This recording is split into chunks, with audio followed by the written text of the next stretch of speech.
TikTok wants to free this killer because apparently he's too cute for prison. He ended up staying at the airport for multiple days and recording videos of himself saying like, I'm not leaving until Ray picks me up. Like, I know this.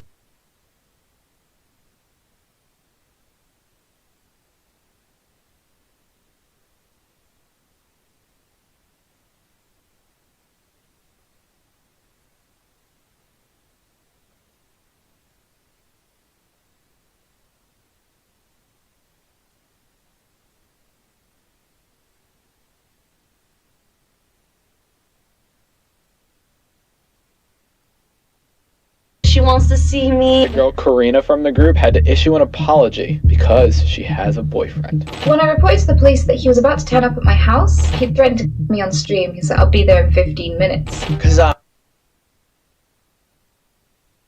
not your friend. I will never ever hang out with you. And I don't care about you because I don't know you.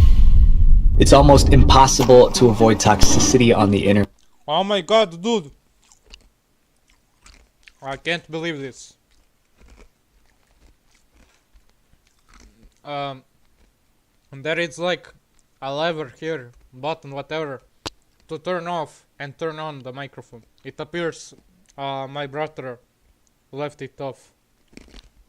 Welcome to the stream. We are reacting to some cool videos while I eat some ice cubes. Let me see how the stream is going.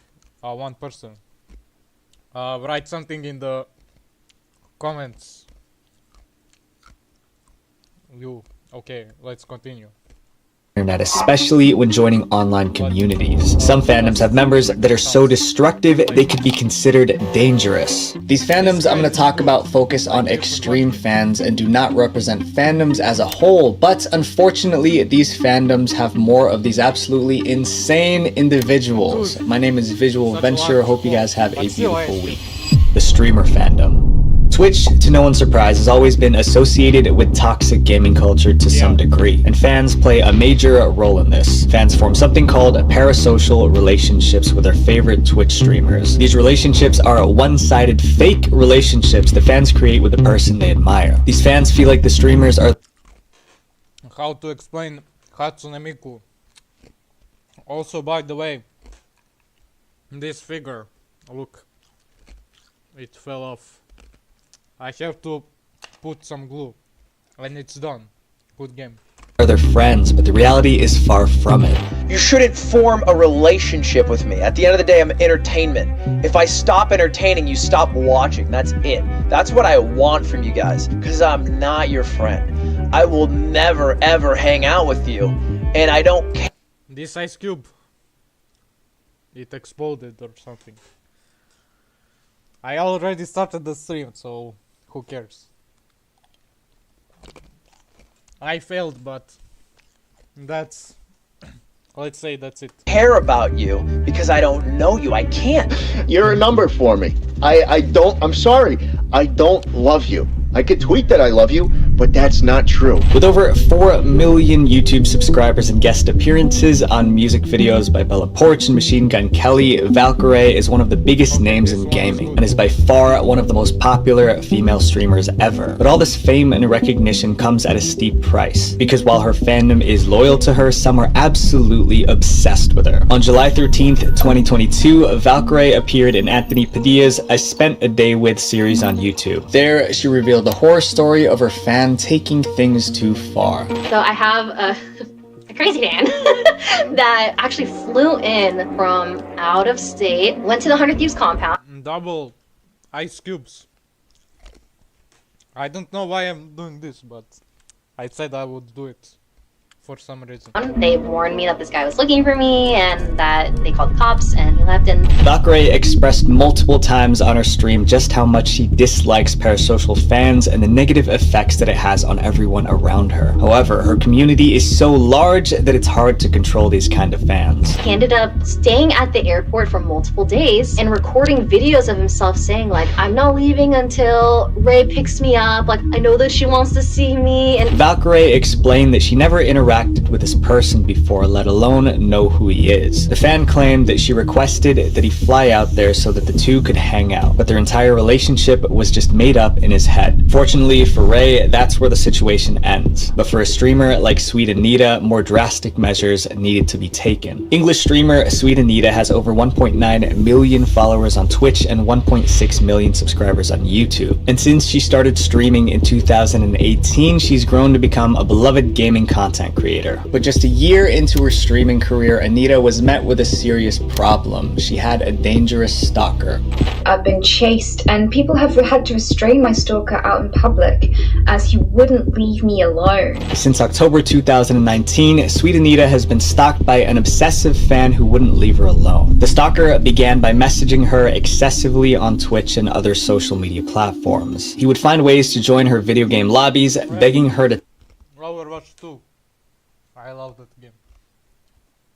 Now let me check Discord messages, but I'm still reacting.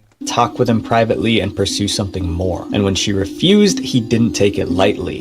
He started putting my details in chat and trying to encourage other people to stalk me, doxing my home, my street, my address. He started trying to release things about me that were incredibly private, including medical conditions and things like that. And he made awful threats and awful comments constantly. From there, things escalated with him visiting Anita's town. The obsession got so intense that the stalker secured a lease at a place just 4 minutes from where Anita lived. Living in constant fear, Anita tried to contact local authorities to get help. But even after showing the police all the evidence and threats made against her, the cops either didn't take action or released him after detaining him. When I reported to the police that he was about to turn up at my house, he threatened to me on stream. He said, "I'll be there in 15 minutes. Oh damn. But I think nothing happened in the end. Also, do you wonder, will I succeed in this? Do I feel some pain? Well, I actually like eating ice cubes. This one is also not good. I thought it would be good, but maybe I should have started at 2 p.m. And they didn't turn up for 30 minutes. And even then, they didn't actually turn up. Will I survive 100 ice cubes? I think so, yeah. Because 18 ice cubes, on average, I eat 18 ice cubes on days when I eat them. Sometimes I don't eat them, sometimes I do. But I think I'll survive this and that it's easy. What they did was ring me back after 30 minutes to explain why they weren't going to do anything to help me. In this tweet posted by Anita on July 14, 2020, she shared a terrifying message from her stalker saying that he would end her. The streamer then Damn. Barely.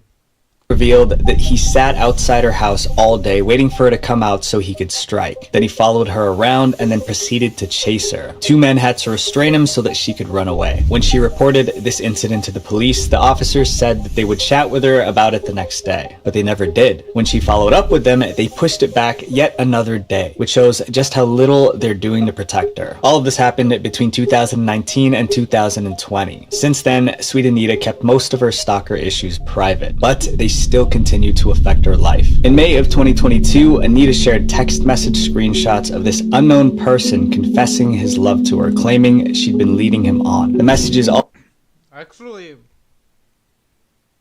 it is clickbait and it isn't, because this is actually this isn't ice cube, but it's still ice. But the thing is, I would actually do it, but sadly it didn't melt on time.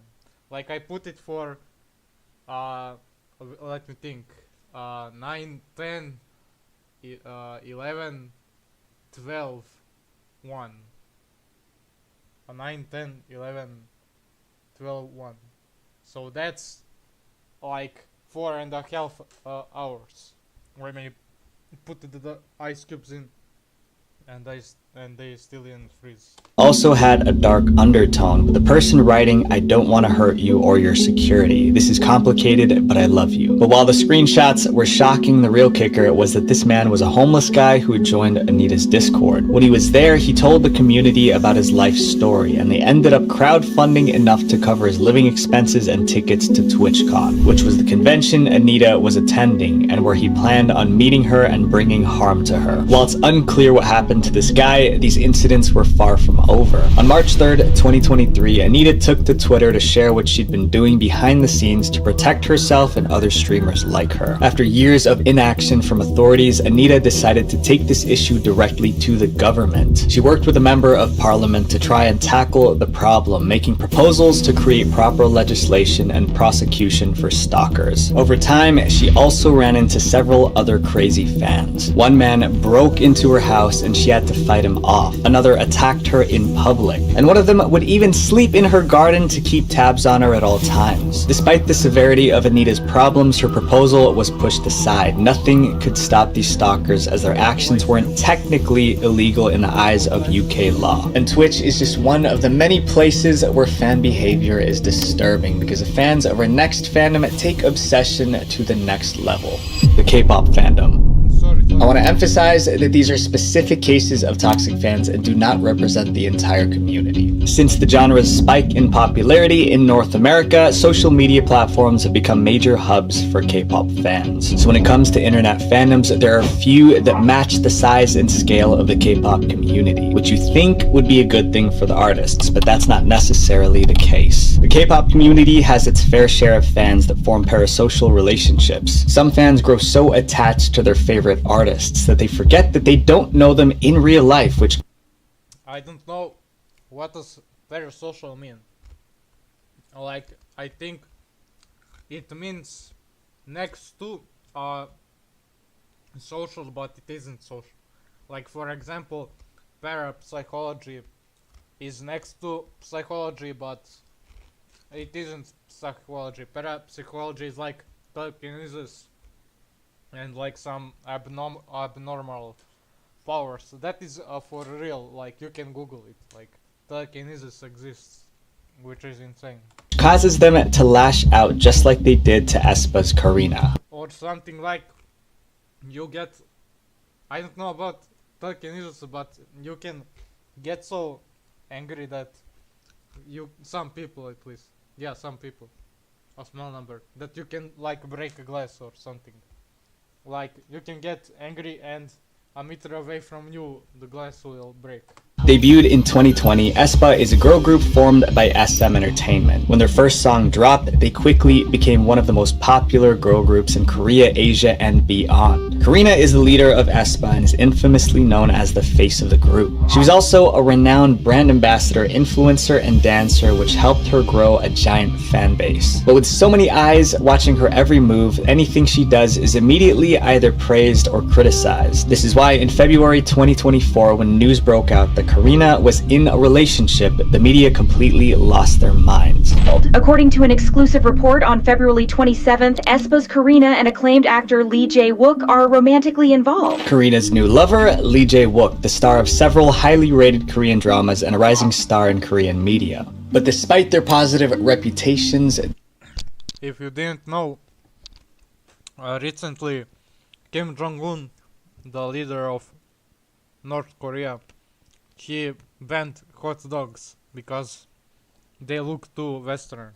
this relationship would be a nightmare, especially for Karina. In the K-pop industry, dating is considered taboo, and many idols are not allowed to date, which is outlined in many idol contracts. These rules are usually set in place because of K-pop's intense fan culture. To keep their obsessive fans happy, many idols need to look like they're single and available for love, particularly from their fans. But just because these rules exist doesn't mean they're always followed. After the two were spotted together, both of their entertainment entertainment agencies decided to issue statements announcing their relationship to the public. But what they didn't anticipate were the consequences that would follow. One day after the news was out, SM stocks fell by 3.47%. Although it isn't confirmed whether or not that was the reason why the stock price fell so drastically, this was just hours after Karina's dating announcement went live. Not to mention, the statements from both companies received mixed reactions, with the same amount of people criticizing the relationship versus supporting it. But that wasn't all that happened following the news. Karina became a target of severe internet hate from fans who didn't support her relationship, and they did everything they could to let her know exactly how they felt about it. Stationed right outside SM Entertainment's headquarters in Seoul were massive LED billboard trucks sent by outraged Karina fans, and the words on these billboards were shocking.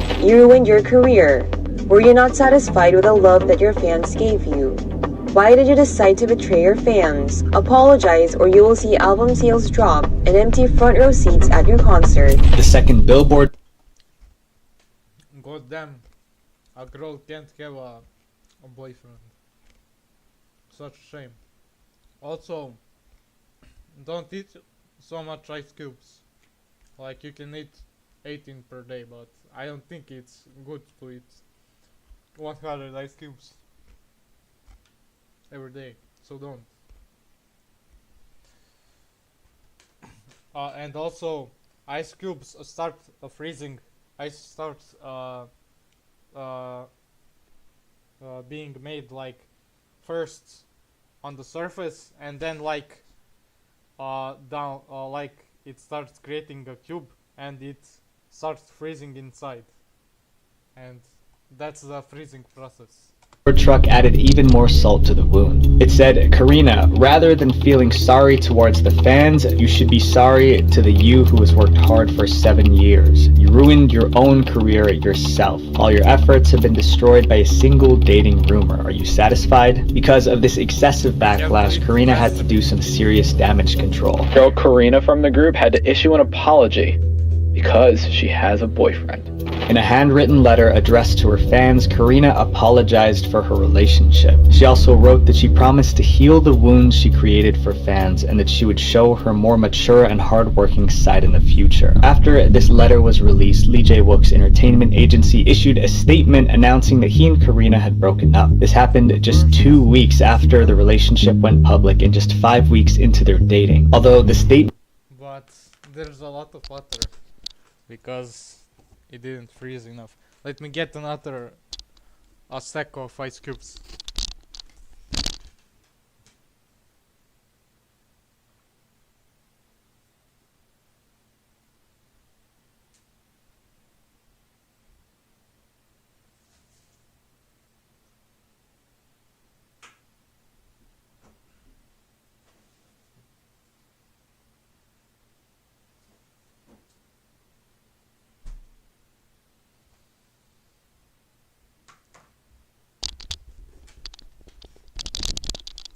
Oh, it's good to know this stuff about K-pop. I don't know almost anything. Okay, the cool thing about this type of thing is that you can like push this and the ice cube will go out, and you don't have to break it on accident, like this whole thing, or just torture yourself with getting the ice cubes out. So now we'll get them out easily. Okay, this looks promising. Like these ice cubes in this thing, the rest of the ice cubes are in this thing, like this green white thing. So there are many like these packages left in the freezer, but I want to say that they will look good from now on. Or at least I suppose. Let's continue. Statement said that the breakup was due to both of them wanting to focus on their careers. It seems more likely that it was because of the controversy that the relationship created. And Karina isn't the only K-pop idol whose love life has suffered because of fans. Other idols like Blackpink's Jennie, Girls' Generation's Taeyeon, and FX's Crystal have all been targets of angry fans. Fans feel a sense of betrayal when dating news comes out, either because they've devoted themselves entirely to these singers or because in their mind finds no one is up to standard with their favorite idol. But dating isn't the only controversy that idols can get themselves tangled up in. Another common source of toxicity in the K-pop fandom is when it comes to the impossible to obtain beauty standards associated with the industry. Imagine being a 9-year-old girl dreaming of becoming an international superstar. You move from the US to South Korea to chase those dreams. After 6 years of hard training, just as your dreams start to come true, everything falls apart. That's exactly what happened to Kyla Massey, the half Korean, half American idol whose dreams were crushed because the industry just didn't like how she looked. In 2017, the entertainment agency Pledis announced a brand new girl group, Pristin. The group included several already famous idols. On March 21st, 2017, Pristin made their official debut with a song called Wiwoo. At first, the group was met with a ton of positivity. Fans loved their fun song and felt like the group had a lot of potential. However, just a few months into their career, Pristin became overwhelmed with hate comments from internet netizens. But these comments weren't targeting the group. They were aimed at just one member. The youngest member, 15. Like, I may look weird eating a 100 ice cubes. But I promise, for some reason, I know it's insane. But back then I didn't think about it. 15-year-old Kyla Massey. For context, the K-pop industry is notoriously known to be superficial. Idols are constantly compared against the Korean beauty standard. The requirements to meet the Korean beauty standard are next to impossible. Idols need clear skin, even Do I have... Honestly, tell me guys, or just one person watching, do I have the Korean beauty standard? complexion, a small face, symmetrical features, big It's hard talking while eating ice cubes, and plus it's cold while eating. eyes and full lips. But arguably, the most important standard of them all is weight. Agencies would do weekly checks on their trainees, openly discussing how much each person weighed to the entire company. And if someone's weight was just a little bit over the threshold, that could jeopardize their entire future in the industry. This is why many K-pop idols and trainees use restrictive diets to maintain their weight. Like Stray Kids Felix, who revealed that he had to go on a 4-day diet consisting of only water for 3 days and bone broth for 1. Not only did Kyla not fit the traditional beauty standard, seeing that she was half white and half Asian, but she also didn't fall in line in terms of weight. At 15 years old, she was perfectly healthy for her age, but compared to the rest of the Pristin members, Kyla was not as thin, which caused a lot of people to dislike her and send negative attention her way. Many fans pushed for Kyla to go on a diet, saying that she didn't fit K-pop idol standards. Some even said that Kyla was dragging down the rest of the group, but the toxicity wasn't just bad online. Press and paparazzi refused to take any photos of her alone, and she was no longer seen participating in group promotional activities with the rest of the members. Fans nearly demanded Kyla to be removed from the group.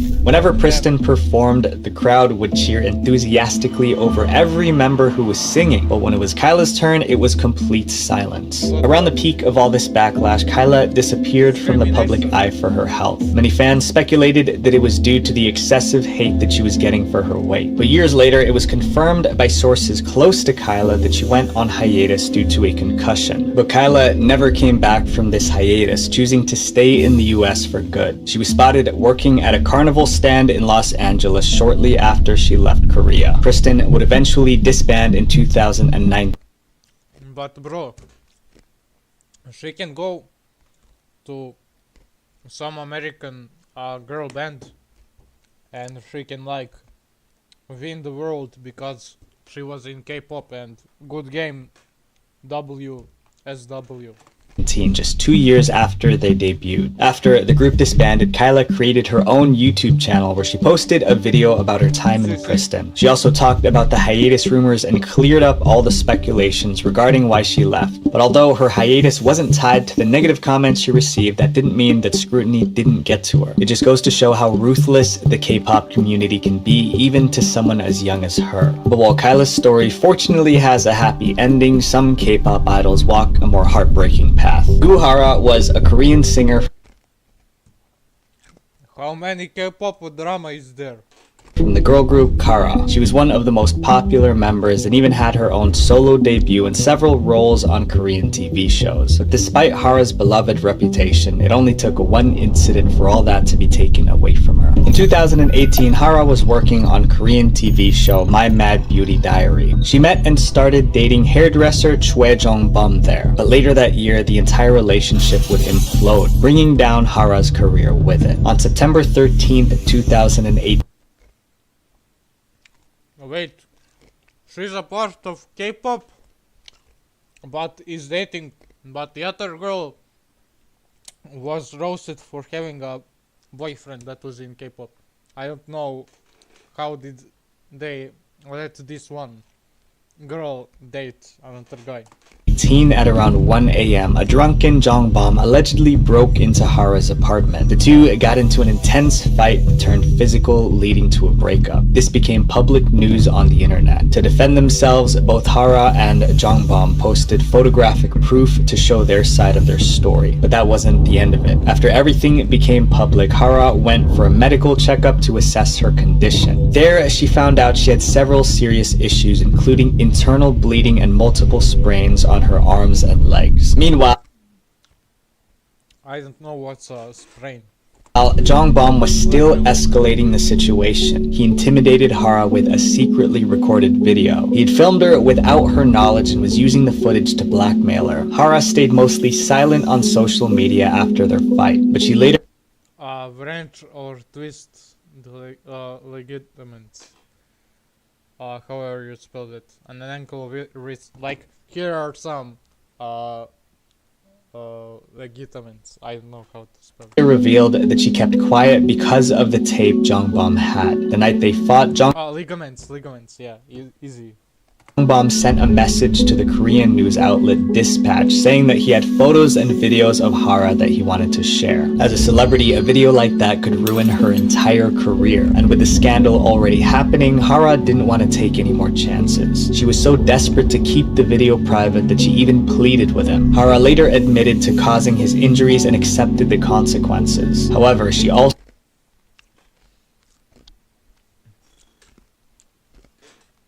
If the K-pop community is so harsh, I wonder why wasn't she criticized for having injuries.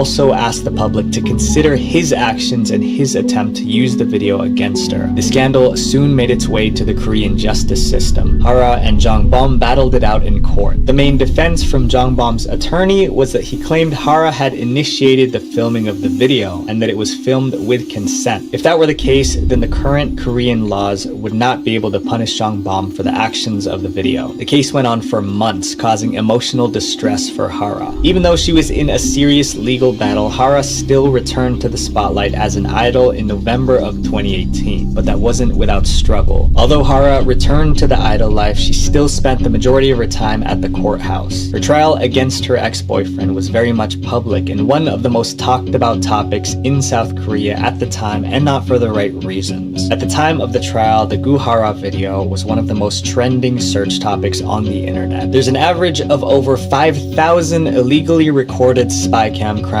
reported each year. By the way, my aunt from Germany is buying my parents a car, so that means the car that we have right now will be mine, and we are getting a Ford, a car called Ford.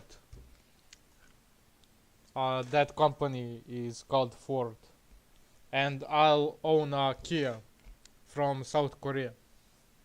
That's a mark from South Korea, Kia.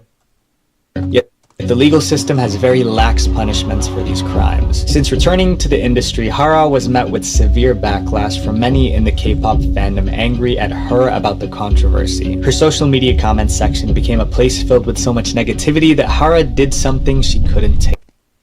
She isn't for.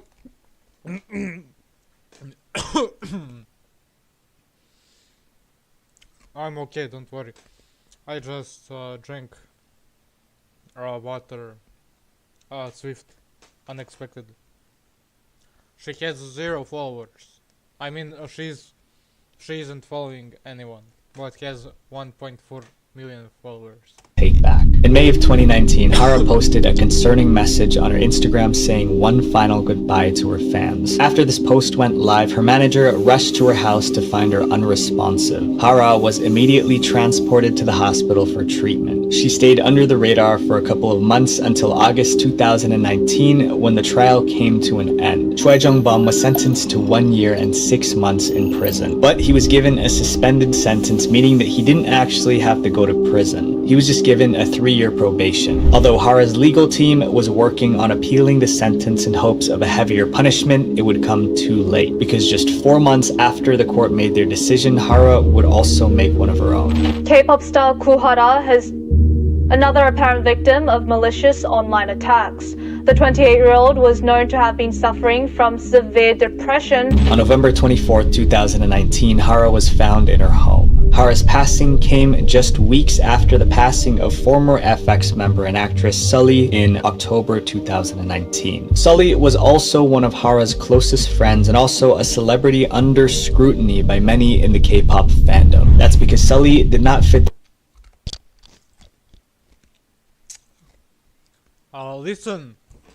Listen to this. Donald Trump said, "Make America great again." I say, "Make Earth great again."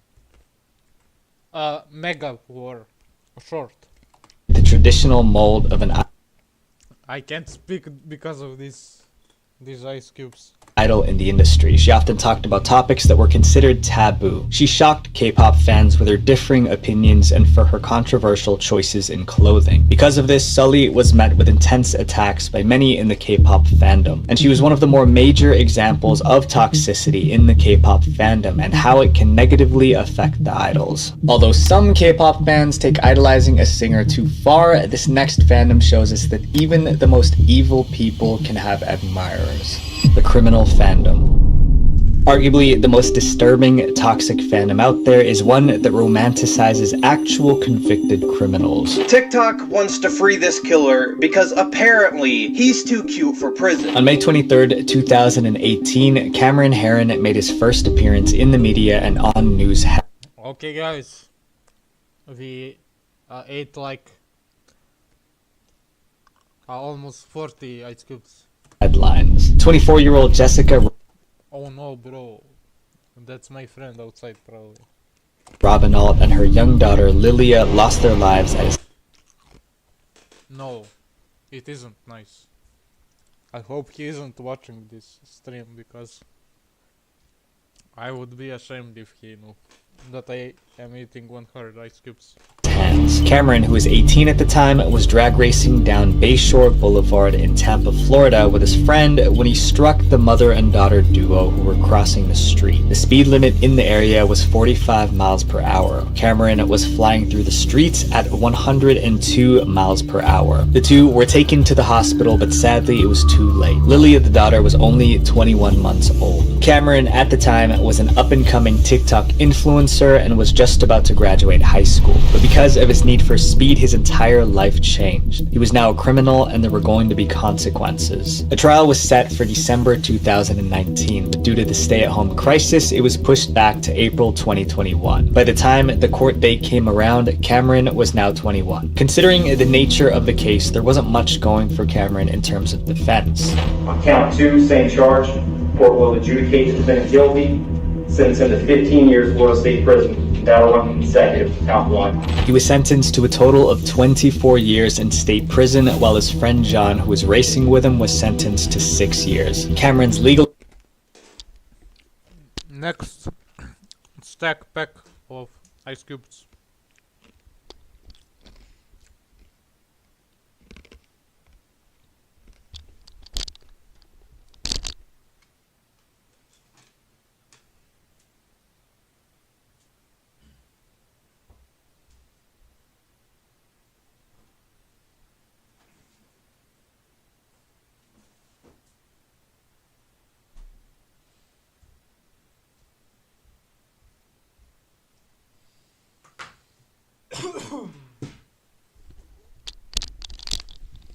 I just might make a cup of tea after this. Okay. Oh, just when I was about to compliment that the ice cubes are finally full of totally frozen. They are like this, but inside, like not totally. The legal team tried to get his sentence reduced, claiming that 24 years was too much for a young man like himself. However, the judge wouldn't budge, and that should have been the end of it. Except it wasn't. Because while Cameron was serving his time behind bars, a fan base for him was being built, all because of his looks.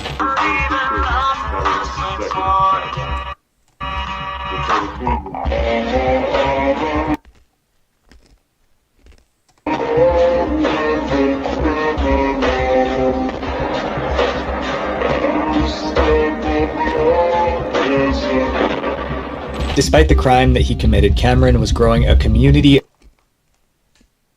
of fans on TikTok. People started making edits of Cameron at court, talking about how attractive he was, and even advocating for him to have a lower sentence or for him to be freed altogether. But Cameron's not the first criminal to build a community of fans. Arguably, one of the most infamous cases of killers turned idols is Yuka Takaoka, the real-life yandere. Born on January 28, 1990. Oh, this is getting... This video is starting to cook. It's cooking. Oh, wait. Double ice cubes again. Double ice cubes. Ice cube glasses. Okay. This time, I'll take it slow. In 1998, Yuka Takaoka dropped out of college to pursue a career as a bar hostess in Japan. She quickly climbed up the ranks, becoming a manager at a popular hostess club in Tokyo. While working there, she met her boyfriend, Phoenix Luna. I have to repeat this 5 more times. Insane. Who was also in the nightlife industry. He worked at a nightclub called Fusion by Youth, located in the heart of Tokyo's red light district. Although not much is known about their relationship, the two of them would soon become one of the most well-known couples in all of Japan, because things soon started getting rocky in the relationship. And instead of talking out their issues, Yuka decided to take more horrific measures instead. On May 23rd, 2019, Yuka and Phoenix were hanging out. Phoenix needed to use the bathroom, so Yuka took this as an opportunity to snoop through his phone. But when she started looking through it, she soon realized that there were things she didn't want to see. On his phone, Phoenix kept pictures of him posing with other women while he was working at the nightclub. For Yuka, this was a sign of betrayal. She immediately assumed that he was cheating on her, and rather than confronting him verbally, she decided to express her anger by attempting to end him. And this is the exact moment when she became an icon for I got traumatized. I can't eat ice cubes. Just kidding. But it is scary. Yandere fans. For context, a yandere is a Japanese character archetype usually about a woman. Yanderes are extremely obsessed with their love interest. They would do anything to get their love and approval. But when yanderes feel like their crush doesn't return the same feelings, that's when they turn on them, which is what Yuka did. If I can't have you, no one can. Because Yuka believed that Phoenix was cheating on her, she committed an act that she couldn't take back. Like a yandere, Yuka was possessive over Phoenix and didn't want any woman to be with him if it wasn't her. At just 21 years old, Yuka ruined her entire life, seated in the lobby with an... I hope I will have a good wife. Unconscious Phoenix next to her. She didn't move a muscle even when the police arrived. And that's when a viral photo was taken of her, a photo we can't show. Yuka allowed herself to be taken into custody without any resistance. She was expressionless as the officers took her away, only smiling once the entire Expressionless because she's insane. time. What was truly disturbing is just how calm and collected Yuka was about the crime she just committed. She said, I don't know, bro. I can't react while eating ice cubes. It's cold in my mouth. It's difficult to talk. But it isn't very problematic, but for reacting it is.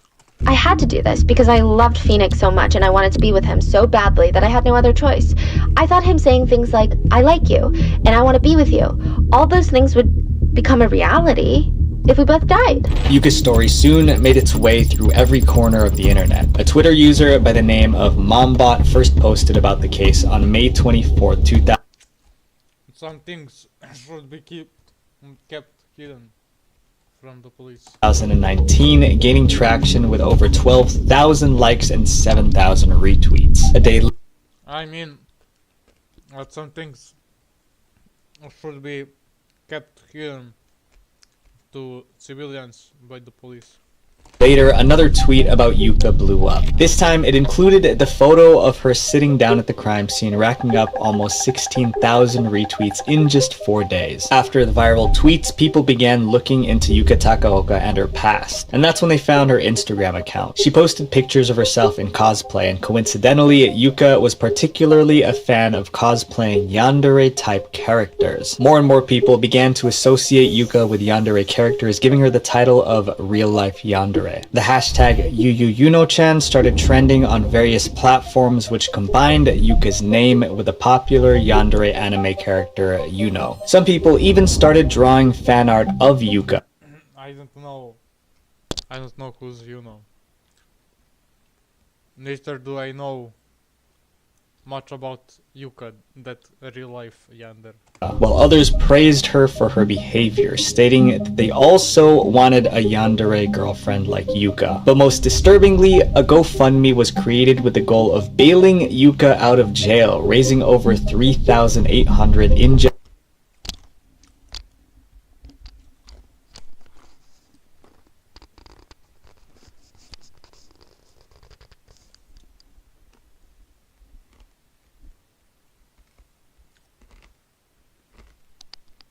Just 2 days. But perhaps the most beloved criminals is Richard Ramirez, the Night Stalker who charmed women from behind bars to the point where he got his own stalkers. Richard had a rough childhood. Mistreatment from his father and a bad household environment caused him to develop some pretty disturbing interests early on in his life. With no real father figure, Richard turned to his cousin Miguel Mike Valles as a role model. Mike was a convicted criminal. Mike would glamorize his life of crime, which was damaging for young Richard, who took all of Mike's opinions as facts. Ultimately, Richard decided to embark on the same path. He began committing crimes like burglaries and later to things much more sinister. Instead of focusing on what he could steal from his victims, he found something much more valuable that he could take: their life. He became notorious as one of the most dangerous criminals in all of California. For 14 months, he was out in the streets, a danger to society. He became so well known for his crimes that he was given the name the Night Stalker. Richard would break into houses by using unlocked windows or unlocked doors. Richard's crime spree continued until August 30th, 1985. He was traveling on a bus to Tucson, Arizona when he realized that his face was plastered on every newspaper in the area. A group of local residents caught him and left him for the police to find. On July 22nd, 1988, the jury selection began for his trial. This is where Richard made his first real public appearance, and also when the obsession began. Many women around the world became entranced with Richard's attractiveness and his confident demeanor in the courtroom. By the time 1989 rolled around, just in time for his trial, he had grown a community of fangirls who would show up to the courtroom just to catch a glimpse of him. Why are you in the courtroom today? I just wanted to see what he looked like. I think he's cute. Richard used this to his advantage. He would interact with these women by either inviting them to visit or flirting with them during trial. Not even the jury was immune to his charms. One of the jurors in his trial, Cynthia Hayden, not only sided with Richard during the case, but fell in love with him. On Valentine's Day, Cynthia sent Richard a cupcake with the words "I love you" written in icing. For Cynthia, this was just the beginning. She spent time with Richard every day, and when she was interviewed for a book, she said that she fell in love with him the moment moment she laid eyes on him. Even after Richard's prison sentence, she would still visit him regularly. It's said that she allegedly applied to get a detective's license just so she could have one-on-one visits with Richard. Their twisted relationship got even more complicated after Cynthia invited her parents to come with her to visit Richard in jail. Although this was all in the 90s, the serial killer fandom is still active as ever. Years later, the romanticization of Richard Ramirez still hasn't gone away. People are still making fan accounts obsessing over him even after he's passed. While most fans respect boundaries, these stories reveal the dark side of fandoms. It's a reminder that admiration should never cross into obsession. Visual Venture. Wait, before you go, make sure you guys click subscribe here and then click this playlist to watch more dark internet documentaries, because our goal is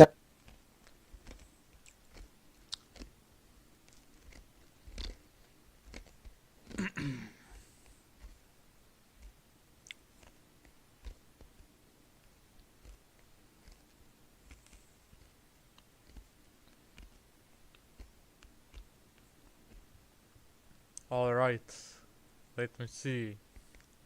YouTube's most disturbing family channels. Exploring the game that glorifies stalking. Oh, this is Yandere Simulator. Okay, let's go. I want to watch this. I'm interested. Oh my god! Not only was he scamming his audience, he was using the money that he stole to fuel his endeavors he's become so infamous for. Isn't that just amazing, sweetheart? Now you know the proper way to clean up blood. If I can't have you, no one can. Yandere. This is from the last video that if I don't have you, no one can. Dev has apparently been caught interacting in a very charged manner. Oh, goddamn. I didn't know that. I don't know what he meant, but I think he chose the dark side. we all want to be loved. We want someone to cherish and care for us. A normal relationship usually plays out like this. You have a crush on someone, so you ask them out. But in certain cases, it can take an unexpected turn. And these innocent crushes can sometimes spiral into deadly obsessions. Thank you guys for watching, and I hope you all have an amazing week ahead. Love turned lethal. Okay, guys. I invited my friend to the stream. I mean, I just asked him, are you watching? Because I thought he was the only person watching. But he's coming soon, or I think he's already here. Let me check how many viewers I have.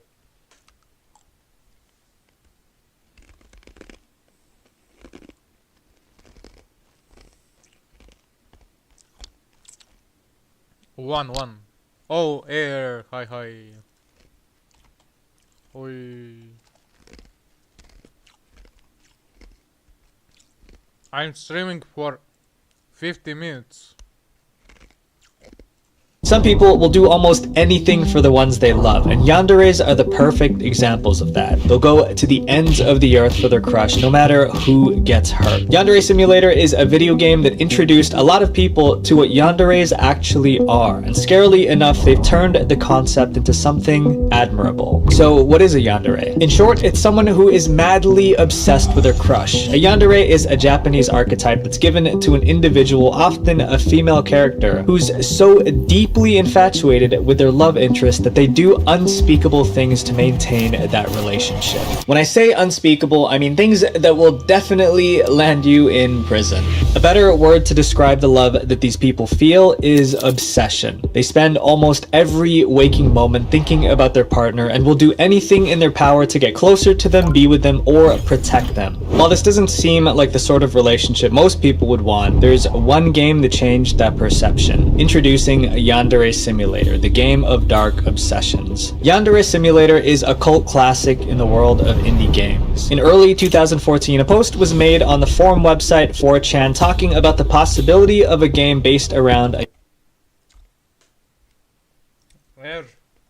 aka Mustafa, otherwise known as Mustafa, or something like that. Tell me, do you hear me eating ice cubes? Like, do I have to move my mic away?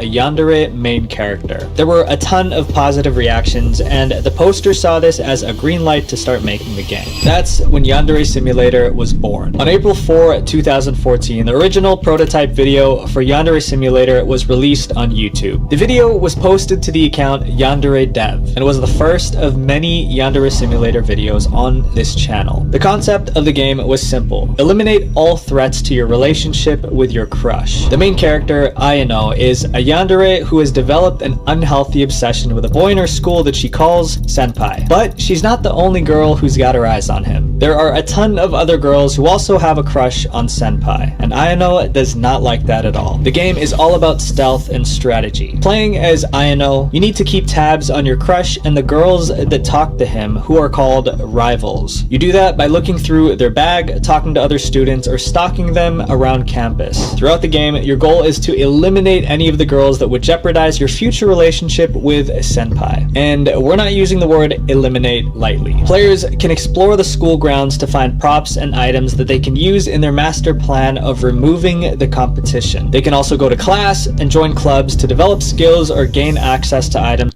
Tell me, do you hear now my eating of ice cubes? That can help them with their plans. But you have to be careful, because if word gets out that you're the person behind all of the chaos at school, the police will find out. Or even worse, Senpai will. Because to a yandere, their biggest nightmare is when your crush realizes your true dark side. Why do you have a weapon? What are you gonna do with that thing? Stay back! No, wait. Senpai noticed me at the worst time. That's why in Yandere Simulator, you must be strategic and sneaky when you're getting rid of the other girls. Keeping all your actions secret and away from teachers, students, and most importantly, your senpai is the #1 goal in the game. It's been almost 10 years since Yandere Simulator first started developing.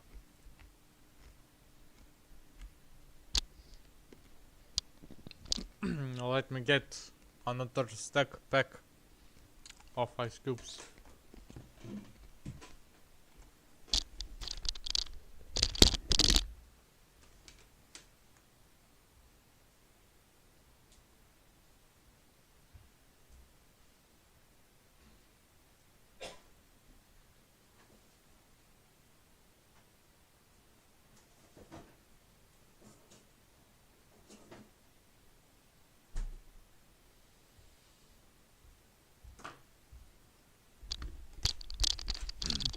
Okay, my throat is getting cold.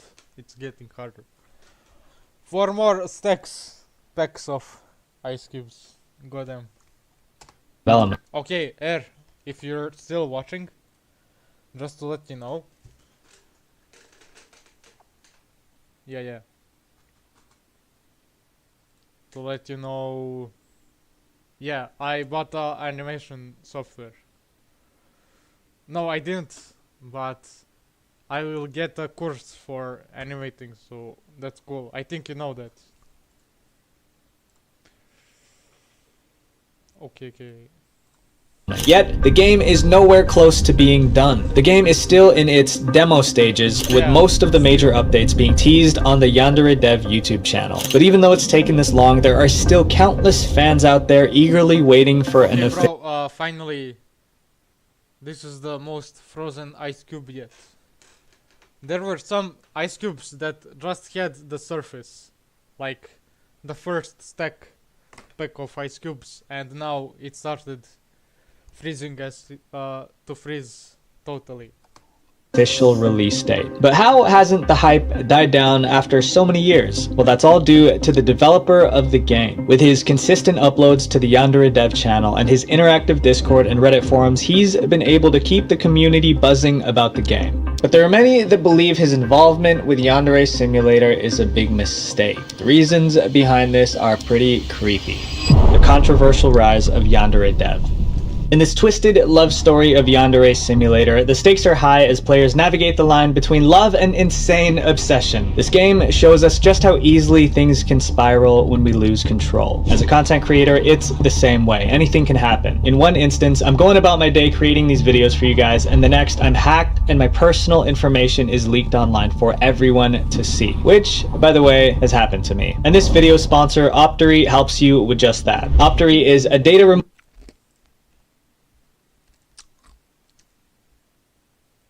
Yeah, I told you,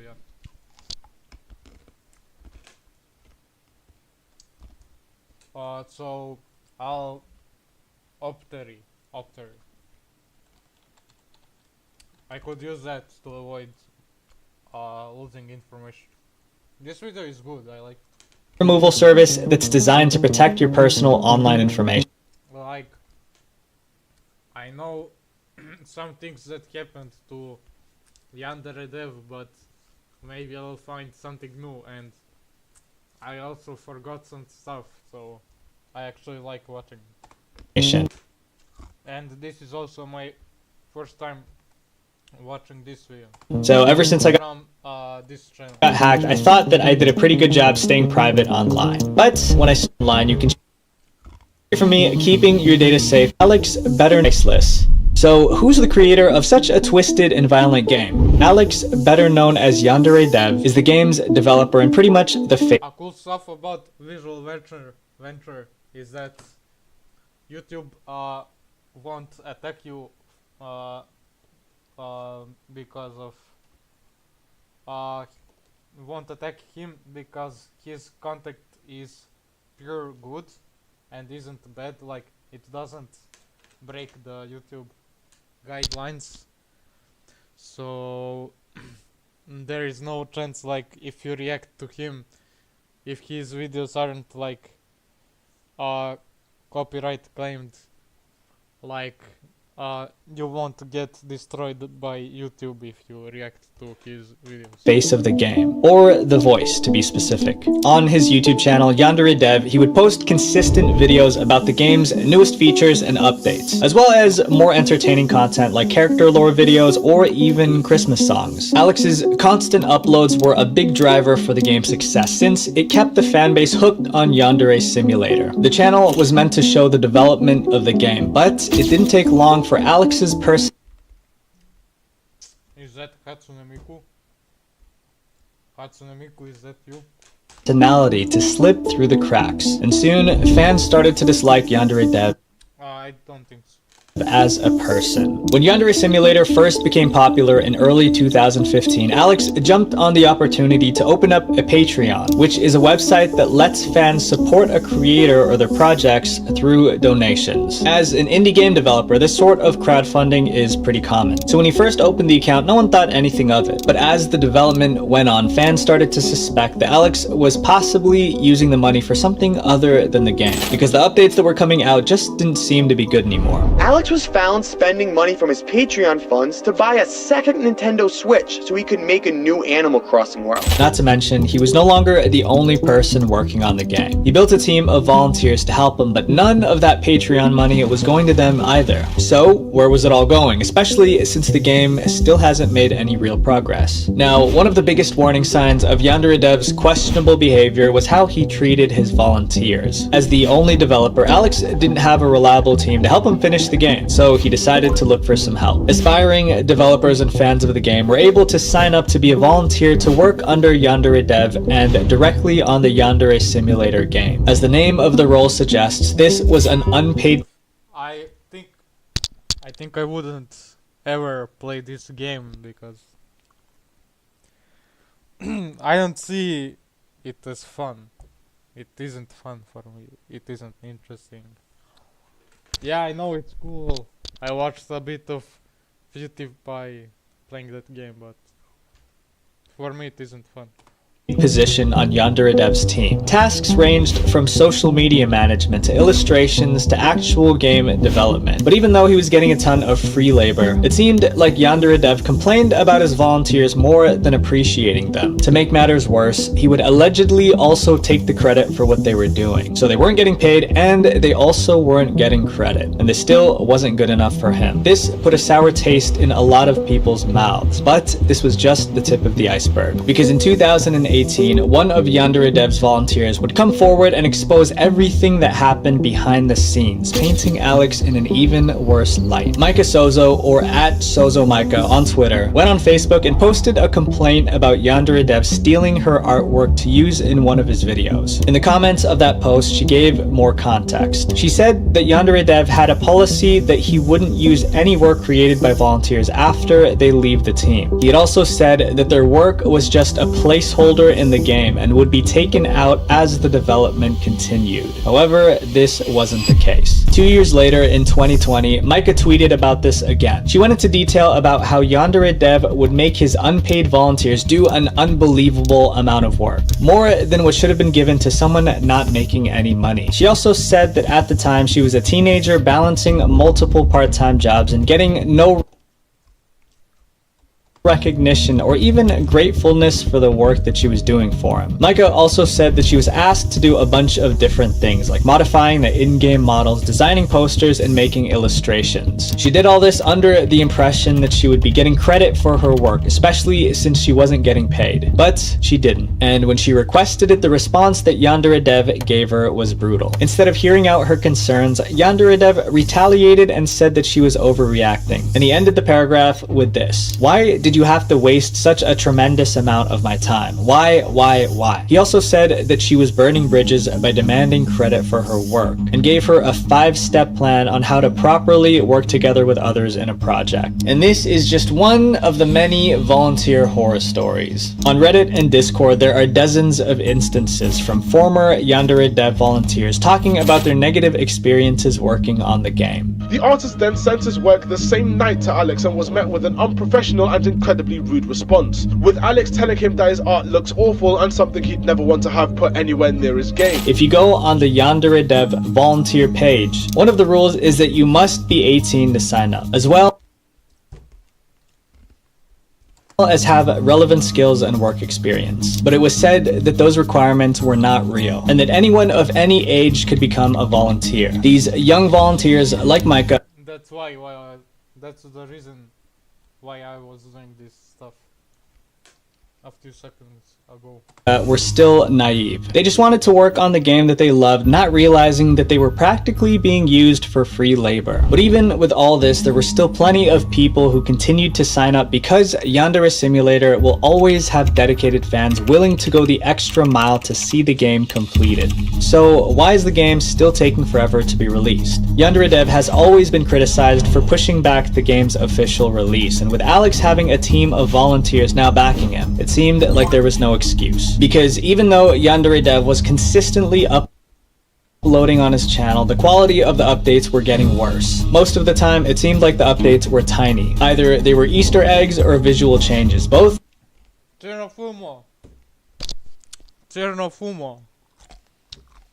of which didn't really progress the game's storyline. And in reality, most of the assets in the game couldn't actually be used in an official I didn't know you could do it.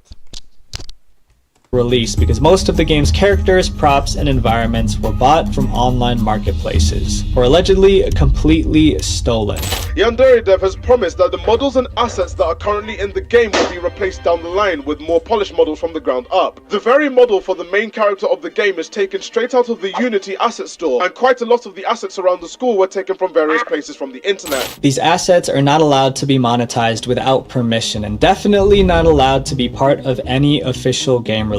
So this could be the reason why the game has been delayed for so long, because getting all these assets changed can be expensive, and if the claims of the Patreon money going elsewhere is true, then maybe that's why the development has been so slow. And on top of all that, people also started to notice that some of these minor updates were actually creepy. You see, Yandere Dev has had a pretty rocky history on the internet. With Yandere Simulator having become such a popular game, it's no surprise that a couple of curious fans did a little digging into the development developers' past, and some of the stuff they found was unsettling. In 2008, Alex made posts on the Gaia online forum using the username Not Depressed Anymore. In these posts, Alex would vent about how girls have told him that he looks creepy. He also mentioned that no girl has ever shown interest in him, and that he was a nice and friendly guy. If you're looking at the post alone, he just seems like a self-conscious guy who's a bit nervous about his own looks. But once you actually take a deeper dive into the posts under that username, you'll realize that it's more than that. A common theme that you'd find in his forum posts were his troubles with women, or his infatuation with them. He would often describe them in inappropriate ways, describing their body in detail, or complain about how girls didn't want to be romantic with him and say that he's depressed because other men were able to be intimate with the girls that he liked. And it seems like his yandere fantasies had started way before Yandere Simulator was even a thing, because one particular forum post was pretty revealing about his taste in women. Notably, he also posts about his desire to be in a codependent relationship, where his girlfriend is obsessed with him and heavily relies on him. If only someone could make a game about that concept. In that specific post, he said that he wanted to be a vital, central part of a girl's life, which explains how he would eventually go on to create Yandere Simulator, a game with a main character whose sole purpose in life is to be completely obsessed with her male love interest. He was also known to engage in vile and disgusting behavior, as shown through his other forum posts and Twitter accounts. His hobbies include playing disturbing games and reading sick fan fiction, all of which makes playing Yandere Simulator look like a family-friendly activity. This is already a red flag, but people can change, right? It might seem unreasonable to judge someone solely based on old internet posts, but until now, his problematic behavior hasn't gone away. In fact, it's seeped into Yandere Simulator, a game that's not only dark, but also has some questionable features that seem to fuel Yandere devs' fantasies. Yandere Simulator's problematic themes. In a game like this, there are obviously some dark themes, but violence aside, there's other things happening in the game that's left fans a little uneasy. Back in 2016, Yandere Dev addressed a highly controversial possible update to his game that fans were not happy about. Alex had posted a poll asking fans whether or not he should implement a new inventory system to the game. But instead of regular backpacks or pockets like most games had, this inventory would be in the main character Ayano's skirt, and when players used the inventory, that would expose her undergarments. Unsurprisingly, most of the fan base was against this idea. 78% of the poll results wanted the undergarments to either be censored or not have a system like this at all. This skirt concept was the last straw for a lot of Yandere Simulator fans who felt like they couldn't defend Alex's behavior any longer. Especially because, all things considered, it seemed like Yandere Simulator took place in a high school, which would mean that Ayano, the main character, was young. In response to the backlash, Yandere Dev went on to say that the skirt concept was to make sure the game was not bland. He felt like any other inventory system would be too safe for his so-called weird game, and the sort of risky inventory system was exactly what was needed to— I'm coming back in a minute.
My throat is suffering a bit.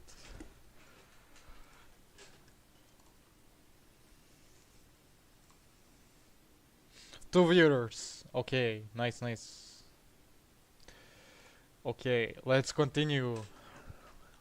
To keep the game from getting boring. In a game all about frantically stalking your crush and eliminating your rivals in brutal ways, it seems pretty far from boring. And fans were baffled by his choice to add this feature when so many other intriguing options were available. But this wasn't the only situation that left fans uneasy about the game. In Yandere Simulator, undergarments have become a recurring gameplay element. In the game, players can gain certain bonuses if they put on certain undergarments. Players are able to purchase new ones for Ayano to wear and switch them out depending on her needs, since each pair comes with a special buff. And if that's not weird enough, players can also take inappropriate photos of other characters and send them to Info-chan, who's a student that will grant you a favor in exchange for your photos. This feature would be concerning in any game, but given Yandere Simulator's context and characters, it's even more disturbing.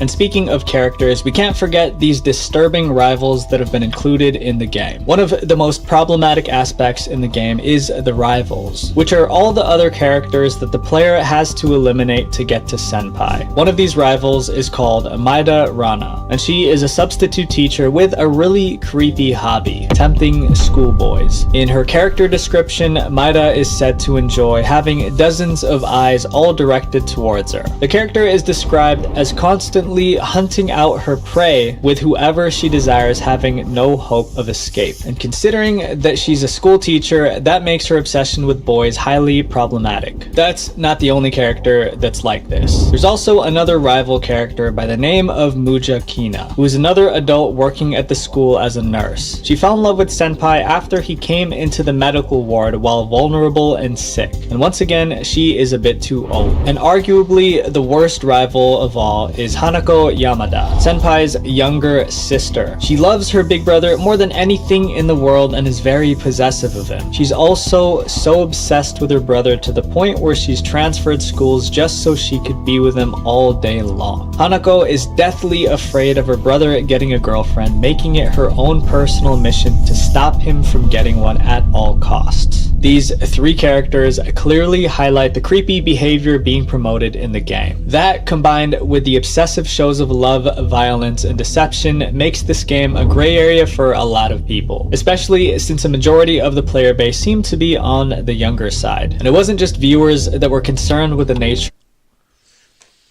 You can't stop kids from accessing bad stuff on the internet.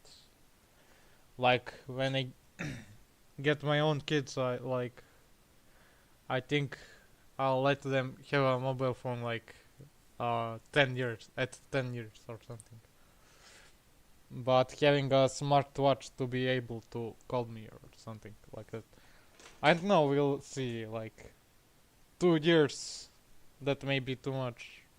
I don't think I'll went that deep. Of the game. In 2016, the streaming giant Twitch banned Yandere Simulator from being broadcasted on their platform. Although Twitch never gave a formal reason as to why the game was banned, they did send Yandere Dev an email. In the email, they claimed that they could not reveal the reason behind the game's ban without also exposing why certain users were banned off the platform as well, which would go against the privacy policy. But it might be safe to assume that the game's dark themes and its glorification of the Yandere archetype are the main reasons why. Because not only are Yandere Simulator fans obsessed with Ayano's quest for love, but they're also obsessed with the game, and they're not afraid to show it. The toxic community. Throughout the years, Yandere Simulator has built up a devoted community of fans that have stuck with the game through thick and thin. In late 2014 to early 2015, Yandere Simulator blew up on YouTube after popular content creators like Markiplier, PewDiePie, and I remember watching Yandere Simulator, PewDiePie playing Yandere Simulator, like maybe in 2016, 15.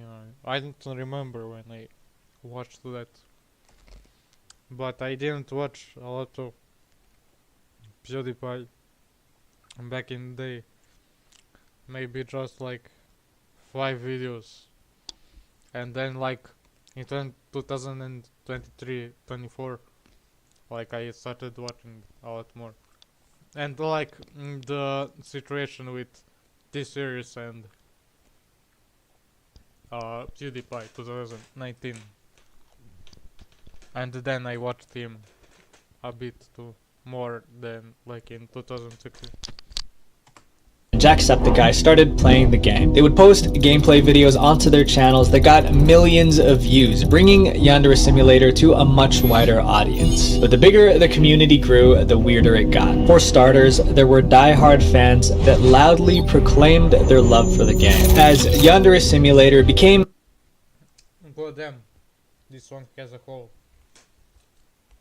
Mainstream in gaming, more and more YouTubers started posting content of the game. It didn't take long for their channels to grow, and at first it seemed like these YouTubers had struck a content goldmine. But then things took a turn. One of these content creators was Bijou Mike, also known as Michael. Michael posted a ton of videos about the game and was a go-to for many Yandere Simulator fans. But it soon felt like a lot of his viewers were only there for that particular game and nothing else. And I'm not gonna lie, but sometimes I feel like I'm at the mercy of Yandere Simulator. Like, if I stopped playing Yandere Simulator right now, would my channel just die? Yandere Simulator players are hardcore to say the least. They even inflicted damage upon their own community. We've already established the dark nature of the game. You stalk, you manipulate, you eliminate. These actions in Yandere Simulator are Bro knows how to rhyme. frowned upon in the real world, but not everyone believes that. To some of these fans, the Yandere Ayano is not a love-crazed, dangerous person. She's someone... Air, look at this, my friend Air. I have a friend called Air watching this stream. When you push this up, the ice cube will get out. Oh, that rhymes. If I remember. If you push this out, the ice cube will get out. Yes, that rhymes. Nice. that they aspire to be, or someone they look for in Instead of just punching this thing for freezing ice cubes. a romantic partner. There are so many young, impressionable Yandere Simulator fans that have taken what they've seen from the game and used it as their standard for love. And as we'll see in our next chapter, their obsession with yanderes will have real-world consequences. The disturbing story of Yuka Takaoka. The romanticization of the yandere lifestyle is not only concerning, but dangerous. There have always... Bro, in the past video he talked, the past video I watched, he talked about this girl called Yuka. been yanderes in anime, movies, and games, but they also exist outside of a screen. In Japan, where the term yandere originated, there have been several cases of people taking their love too far and committing crimes that they can never take back. The most famous case is Yuka Takaoka, a real-life yandere who ruined her and her. The most famous case... I thought her surname is Taco Uka, like tacos, like Taco Bell and so on. This is Yuka Takaoka, a real-life yandere who ruined her and her boyfriend's life out of love. In Yandere Simulator, when Ayano gets found out by her crush, she snaps. And when she does, she doesn't only eliminate her enemies, she also eliminates her senpai. Yuka Takaoka did the same thing, but in real life. And scarily enough, people in Japan adore her and obsess over her because she's beautiful, rather than seeing the heinous crime for what it truly is. In fact, they've romanticized her so much that she has her own fan base. The yandere has an entire community as obsessed with her as she was with her boyfriend. And that's just the reality of what happens when you glorify dangerous archetypes like the yandere. The internet was vowed by Yuka Takaoka's good looks and dubbed her as a yandere. Users on social became obsessed with Yuka and her crime and began to create paintings and drawings of her. Several reports 3 more ice cubes, pack stacks. Give me a minute. 30 seconds.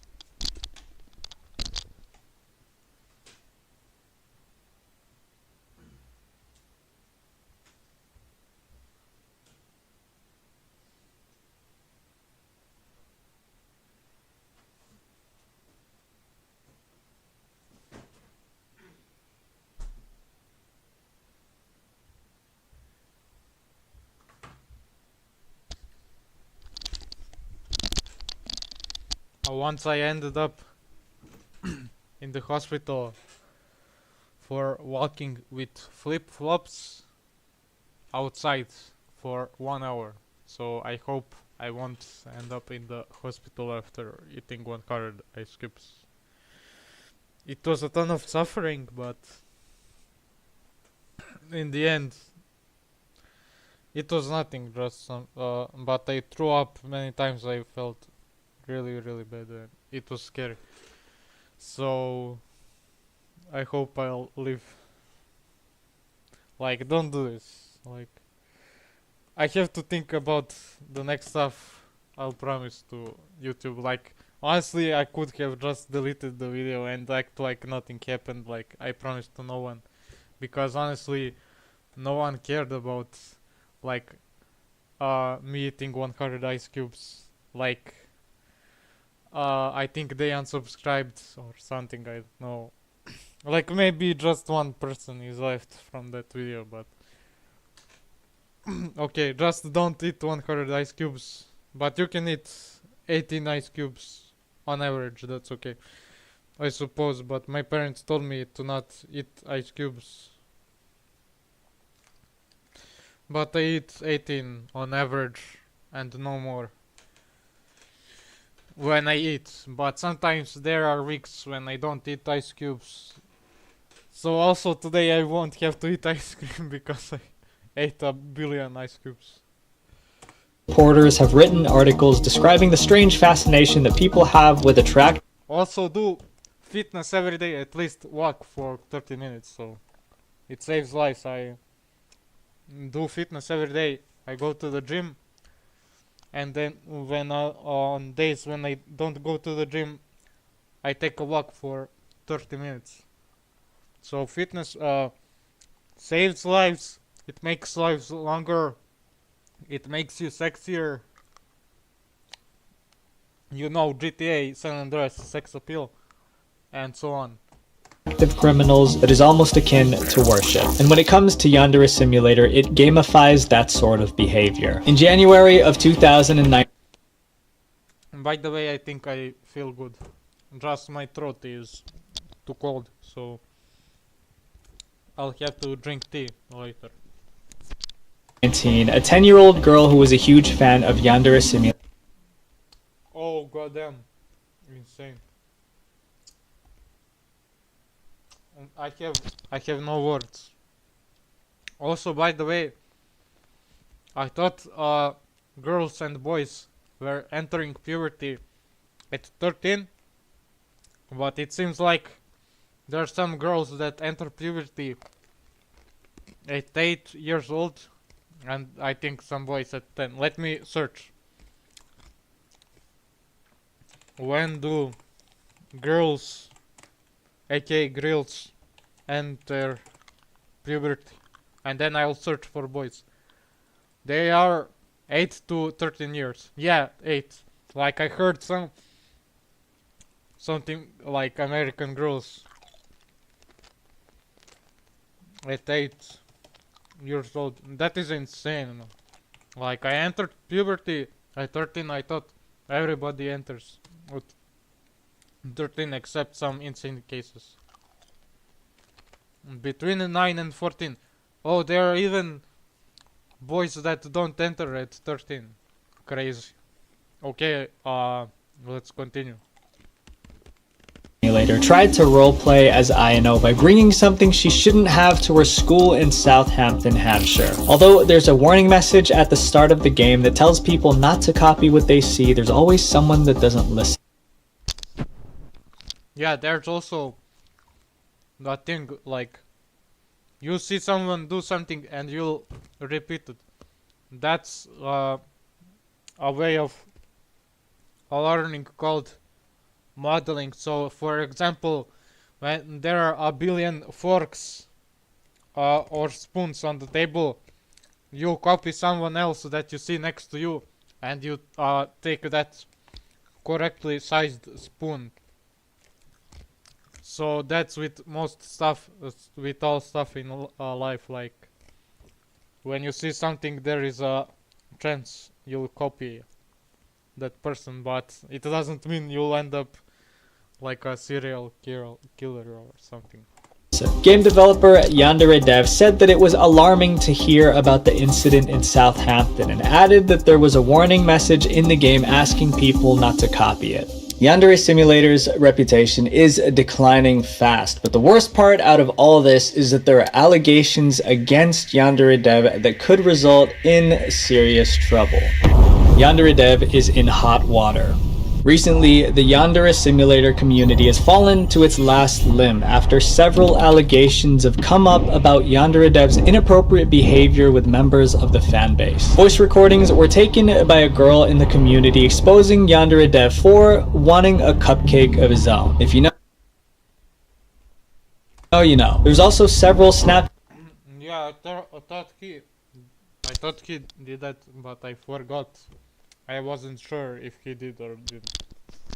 Chat conversation screenshots and Discord conversations to back up these allegations. His first initial response was that the girl was one of the guys, and that his inappropriate comments were just jokes. But after seeing how much intense backlash he was getting, he made another response. Yandere Dev wrote a blog post calling the situation an act of horribly self-destructive behavior, and calling it a result of poor mental health and consistently making incredibly unwise lifestyle choices. Since these allegations have surfaced, his Patreon donations have dropped drastically. Many content creators, staff members, and fans of the community have jumped ship entirely, leaving the game without a community. While it's unclear if Yandere Dev will continue working on Yandere Simulator, one thing's for sure: the fanbase is dying, and Yandere Simulator might just remain a game of the past.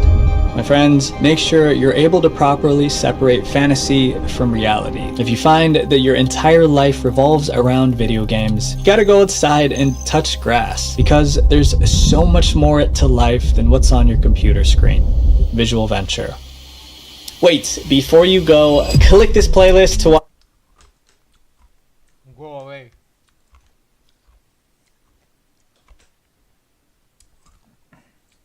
Okay, what to watch next? How the internet destroyed a generation of. How rentahitman.com fooled people into jail. I don't know. The influencer who fooled millions with one lie. I'm interested in this. Let's go. No, maybe I can find something better. Let me see.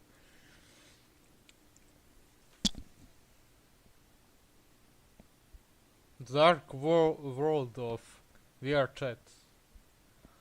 This is cool too. Roblox is darker than you think. The metaverse is about to change your brain. Oh, this looks good, but I want to watch Roblox more, even though the metaverse is more important. Oh, I don't know. Let's go Roblox. Parents beware. Monsters are among us. He was arrested because he took a third. Among Us. No, actually, let's watch that girl from before if I can find her again. The disturbing rise of brain rot content for kids. This is too much. That video is too much brain rotted. I don't want to watch it. Let me get my. No, I still didn't. I thought I ate the whole thing, but there's like a billion more. I ate like 2 of them out of 14 in this pack stack of ice cubes. People will do anything to become famous on social media, even faking their entire lives. Now, more than ever, the internet has made it easier to pretend to be someone you're not. Well, as long as you're able to bury the truth underneath a carefully constructed web of lies, which is exactly what Madison Russo. I spilled water from that ice cube. It didn't melt. It didn't freeze correct. Was aiming to do until she slipped up and lost everything. I'm Visual Venture, and I want to wish you all an amazing day ahead. Now, let's dive into how Madison crafted this elaborate plan. Who is Madison Russo? Born in the small town of Elridge, Iowa, Madison Russo was a bright and intelligent girl who had her whole life ahead of her. She was atop of... Okay, homie, here. I'll get hot water. I drank some hot water.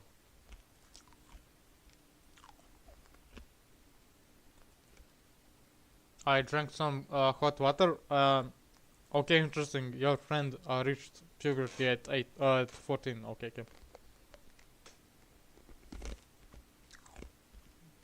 2 are watching my stream 91 minutes ago. Okay.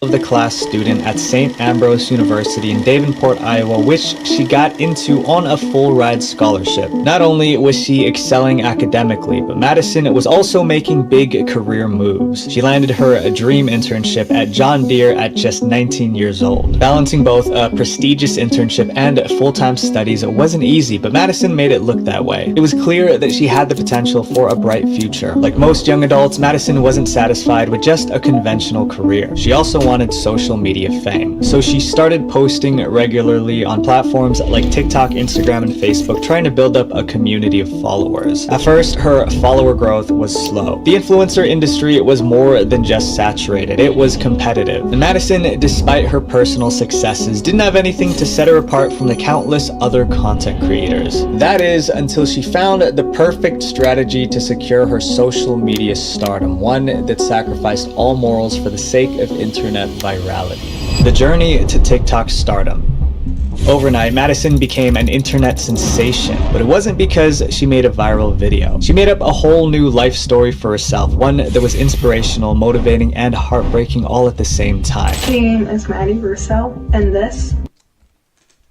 I bet she'll lie about curing cancer. Is my story. I got the call from my oncologist, and they found a mass on my Bro, I think I watched this. Goddamn.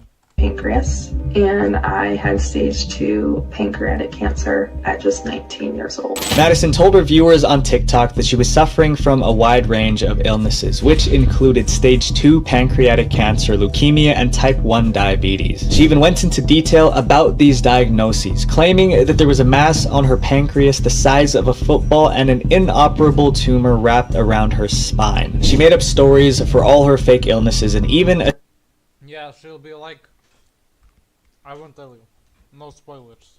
assigned them fake dates to make them seem more believable. Madison would go on to share these stories with the internet, and their reactions, they were positive, of course. To any unsuspecting person on the internet, Madison was just a young girl who had a terrible fate. At just 19 years old, she was already facing a terminal illness. So naturally, she blew up on social media, with thousands of new fans commenting to showcase their support for her during this hard time. The 5-year outlook of survival is a slim 11%. 11%. At 19 years old, I don't know if I will live to see the day when I graduate college, get married, become a mom, etc. So in the meantime, I fight. But what they didn't know was that everything Madison was sharing with them was nothing more than a lie. Everything she said was pre-researched and pre-written to try and make the story as believable as possible. And it worked, because she soon grew a decent-sized following filled with loyal fans who wanted to support her and her road to recovery. She updated her audience with daily posts on all her social media platforms, giving everyone a glimpse into her cancer treatments, hospital visits, and also other parts of her life like her daily routine, school life, and workouts. Her fan base was composed of supporters of her cancer journey, cancer survivors, and current cancer patients. They all looked up to Madison for her bravery and transparency about the struggles of cancer, with some even seeing her as a role model for their own cancer recovery journey. She began sharing advice about how she maintained her day-to-day life while also balancing intense cancer treatments. Soon she became an inspiration for cancer patients to keep pushing toward their dreams, which in itself was a good thing. However, when Madison would reach the peak of her social media career, this is when things would crumble. The never-ending lies. Just like how Madison presented a certain facade to the world, we too make choices every day about how we want to present ourselves, and a scent can play a huge role in this. My friends, welcome to this video sponsor. Roja by Vibe. And make sure you dollars for your first and to go from just a content cancel your subscription at any time. It didn't take long for Madison to go from just a content creator to a full-blown internet icon. Soon, she was getting handed opportunities left and right, with her popularity now going beyond just social media. She was being invited to speak at events, guest star on podcasts, and participate in media interviews. The local newspaper, North Scott Press. Yeah, I watched this. I realized like a minute ago.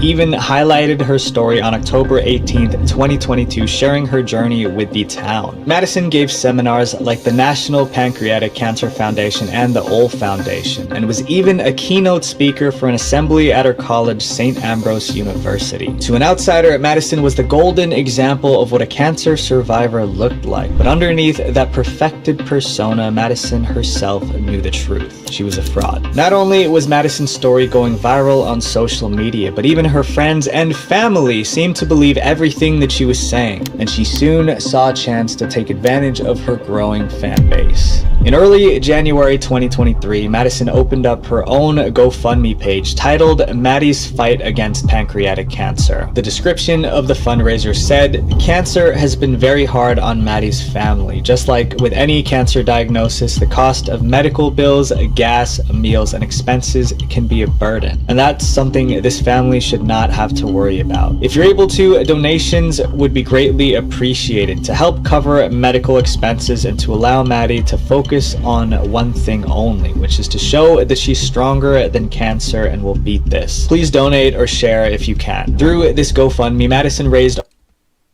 Guys, 100,000 subscribers. I swim 13 kilometers, which will take 9 hours. 100,000 subscribers, swimming 13 plus kilometers,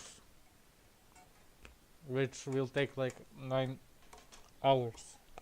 I thought like swimming in the Greek Sea at Chalkidiki, between the first finger and the second, at that Chalkidiki peninsula in Greece. But I'm afraid of sharks, so I'll get in a pool or something. There are like, the last shark is like from 40 years ago or something, I think, at Chalkidiki, between those two fingers, but I'm not risking it. And the sea is deep, like 300 meters. There's no chance I'm doing that, because I want to promote sport. That's the reason I said like swimming for 13 kilometers from one finger to another, but I'll do it in a pool for 100,000 subscribers. So I have to train for that. It will be difficult. I don't think I'll ever reach 100,000 subscribers, to be honest. Over 30... Unless I start animation. $37,000 in donations from over 400 donors, all to fund treatments and medical bills that did... I drank water from the ice cube too fast.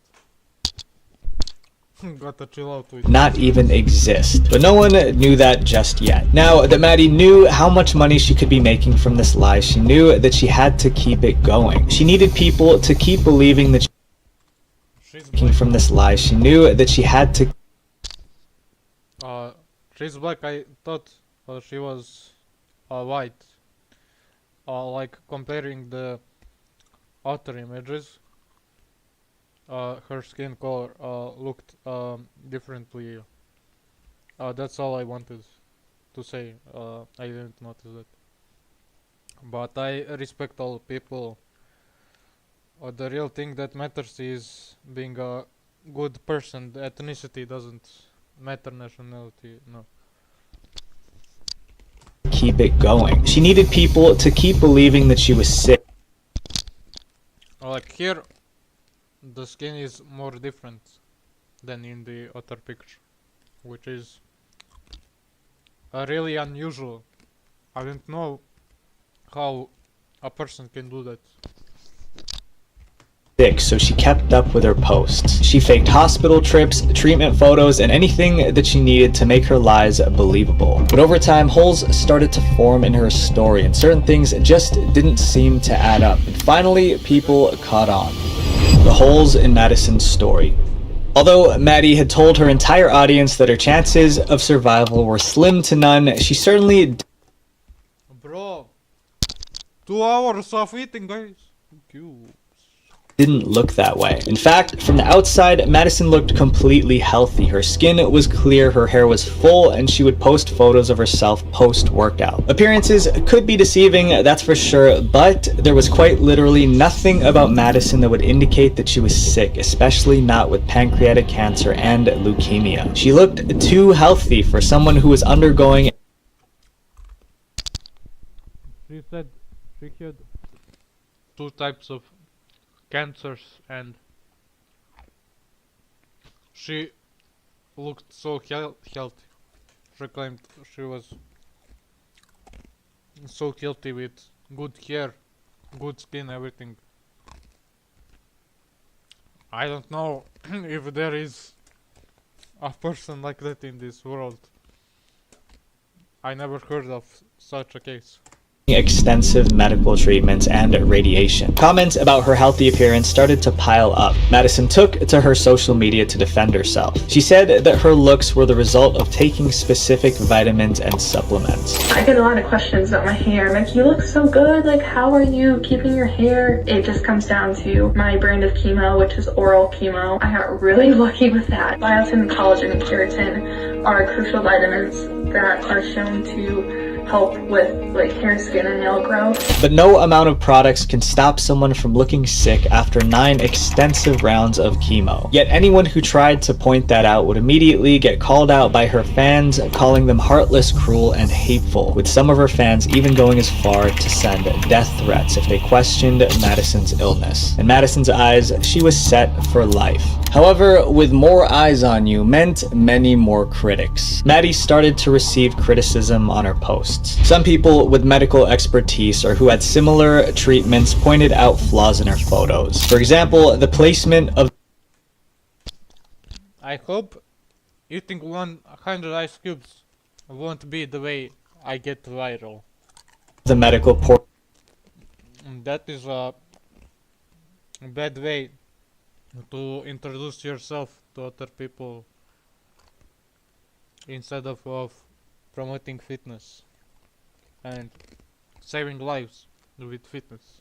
Reports on her body were always either misaligned or not applied correctly. And having been diagnosed with leukemia, pancreatic cancer, and diabetes, it felt almost impossible. Yeah, I noticed she had diabetes like 5 minutes ago, it was mentioned. For Madison to still be able to go to school full-time and work part-time at her John Deere internship. But all this was still speculation. No one knew what the truth really was, not even Madison's own family. Apparently, Madison's own mother begged her to come along to some of her hospital visits, but Maddie refused. However, the truth became impossible to deny when Maddie posted one particular selfie, a selfie that would ruin her entire life. In early January of 2023, Madison did what she usually does by updating her followers on social media. She posted this selfie of herself supposedly while inside a hospital room. But to people who truly had cancer and to professionals in the medical field, there was one major red flag: the medical tape. In the selfie, Madison had a breathing tube in her nose and tape attached to her upper chest that held a port to her body. To any common eye, this may have all looked normal, but those in the medical field began to quickly call her out for the fact that all the medical equipment in the photo looked fake. The equipment didn't look properly sterile, the wrong tape was being used, and the ports were all in the wrong places. And combined with all the other suspicions that people already had about Madison's career, people began to take the search for the truth into their own hands. On January 11, 2023, anonymous sources who claimed to be medical professionals called the cops, saying that there were many medical discrepancies in Madison's post and that they should check it out. And that was the beginning of the end for Madison. The truth exposed. With how serious the allegations were, the police knew that they had to proceed with an investigation. Madison had just pocketed almost $40,000 in donations from her fans. If what the anonymous sources were claiming was true, then she wasn't a cancer patient, she was a thief. So they got a search warrant for Madison's house. And when the police arrived at Madison's home in Beddendorf, they were shocked by their discoveries. The theories and speculations were all true. Inside, they had found a wide range of medical supplies, equipment, and pills that Madison had used in her social media posts to try and make her bogus story seem more legitimate. This was already a clear sign that Madison had been faking the entire thing, but the police went one step further and subpoenaed her medical records. The moment those files were in their hands, the case was cracked wide open. In her records, there was no sign of illness, no diabetes, no leukemia, and definitely no pancreatic cancer. She was perfectly healthy, and there was nothing in the files that showed any shred of truth about Madison's story. This had turned from a cancer patient's recovery story to a serious felony. Madison was quickly arrested, and news spread like wildfire about the girl with the fake cancer scam. Naturally, Madison's fans were outraged when they found out. Her loyal fans that supported and defended her were heartbroken. Madison was arrested on charges of theft through deception, which is a Class C felony. Her GoFundMe was quickly taken down, and her social media pages were also removed from every platform. Although Madison was finally exposed for her cancer scam, people didn't stop digging into her background. What they found only added fuel to the flames. The end of the cancer scam. Madison had previously posted this to her Facebook commemorating the life of Charlie Spalding, who was a teenage girl from Iowa who had died of cancer in October 2022. When this post was dug up, people on the internet were furious because Maddie was publicly mourning the death of her friend who passed away from cancer while at the same time faking it. I think the most appalling, infuriating, disgusting part about all of this is that she befriended this girl, Charlie, who was actually suffering from cancer and ultimately passed away. And to make matters worse, it seemed like Maddie had taken details from Charlie's personal cancer story and used it in her fake one. Before her court date, she had already pleaded guilty to first-degree theft for lying to her supporters to get donations. So 7 months later, in October 2023, Madison showed up to court. During her court case, Madison surprised the public by claiming that she hadn't faked cancer for money. Instead, she opted to go for another sob story. She claimed that she had done it to try and fix her family's bad relationships. I didn't do this for money or greed. I didn't do this for attention. I did this in an attempt to try and get my family back together. Madison dove into a story about how her family had been broken and separated since she was a child, and that the relationships have never been mended. Her faking her cancer was her last attempt at trying to fix her broken home. I come from an extremely broken and separated family ever since I was 2 years old. Over the years, it has gotten steadily worse, and a lot has happened internally to our family. A family is supposed to be... I forgot to turn off mobile data. I have 24 gigabytes every month, but it isn't good to waste it because it can happen sometimes that I don't have mobile data for 5 days before I get 24 gigabytes again. One that's drawn together, not drift further and further apart. That I use out all the gigabytes that I got. I was always told that, quote, I was the only one that could fix it. Many people did not believe this story, especially her ex-fans. Many people speculated that she was only saying this to gain pity from the jury, and to some degree, it worked. She had originally been sentenced to 10 years, but it ended up suspended. She didn't have to serve time in prison as long as she demonstrated a good behavior. Madison was required to pay $39,000 in restitution, as well as a $1,370 fine. All donations to her GoFundMe have since been refunded to all the donors. But still, many people believe that this wasn't enough of a punishment. The damage that Madison had done wasn't just monetary. She lied. Like, I was in the toilet like 30 minutes ago and I feel the need to go again. How many liters of water is this? Well, at least I'm getting hydrated because I almost, like, every day on average I drink 3 glasses of water or 2, which is too small. Insane, I need to drink more water. Like, the average you have to drink is like 1.5 liter or 2 liters. One of those two. I don't know. To countless people about being a cancer patient and had become an idol for survivors of an illness that she didn't even have. These damages aren't as easy to calculate, and she couldn't pay any of the people back for that. While Madison's fake cancer scam may have come to light, plenty of people still try to take advantage of others online. Beware of who you support, and most importantly, you don't need to pretend to be anyone else.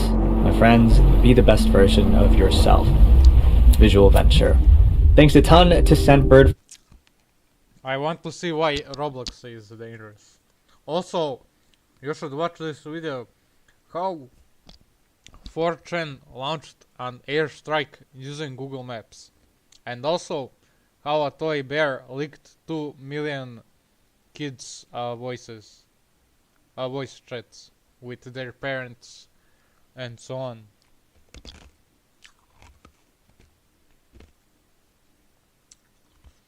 The dark side of the Fury community. Unusual websites on the internet.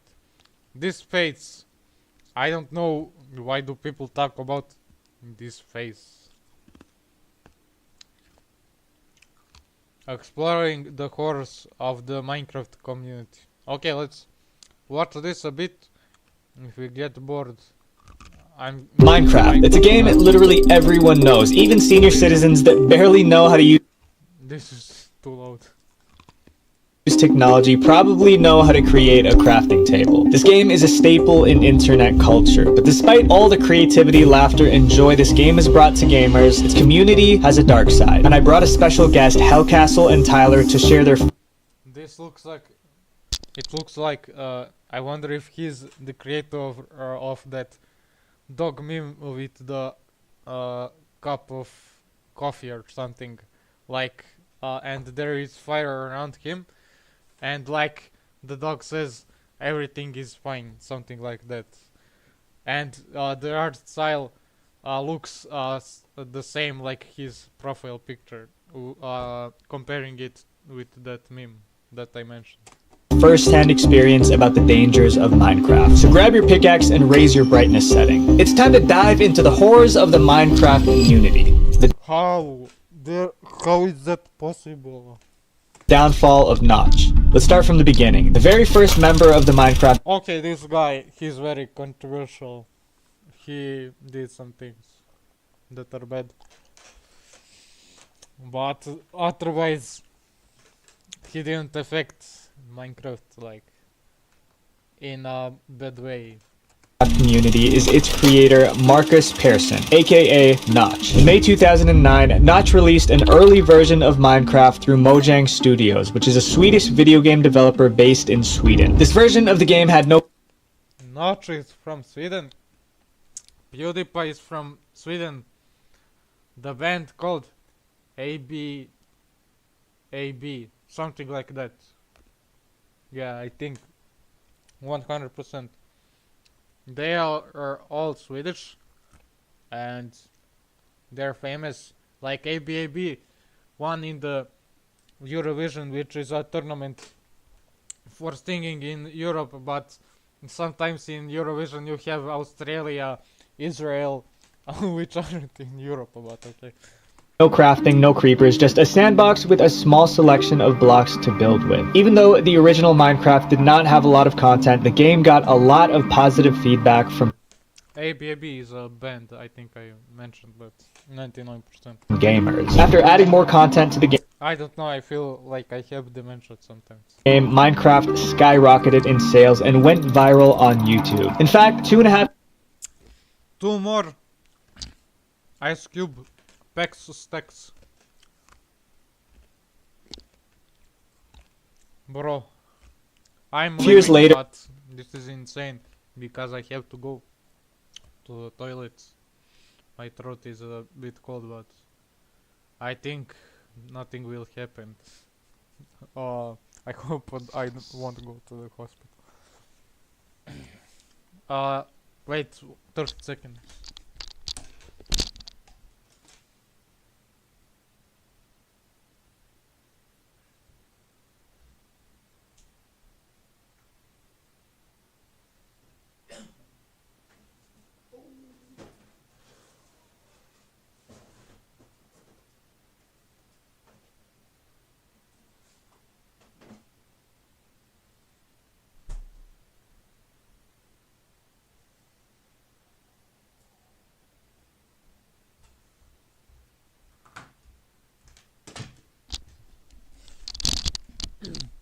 Bro, 2 hours of streaming is too much. I thought I would do this in 1 hour. Goddamn. Oh. Boom, boom, boom, boom, boom, boom. 2 likes. 2 likes. Someone liked my video. Nice. There's also this video I just got banned from Indonesia by Julian Petrolas, something like that. I'll write it here.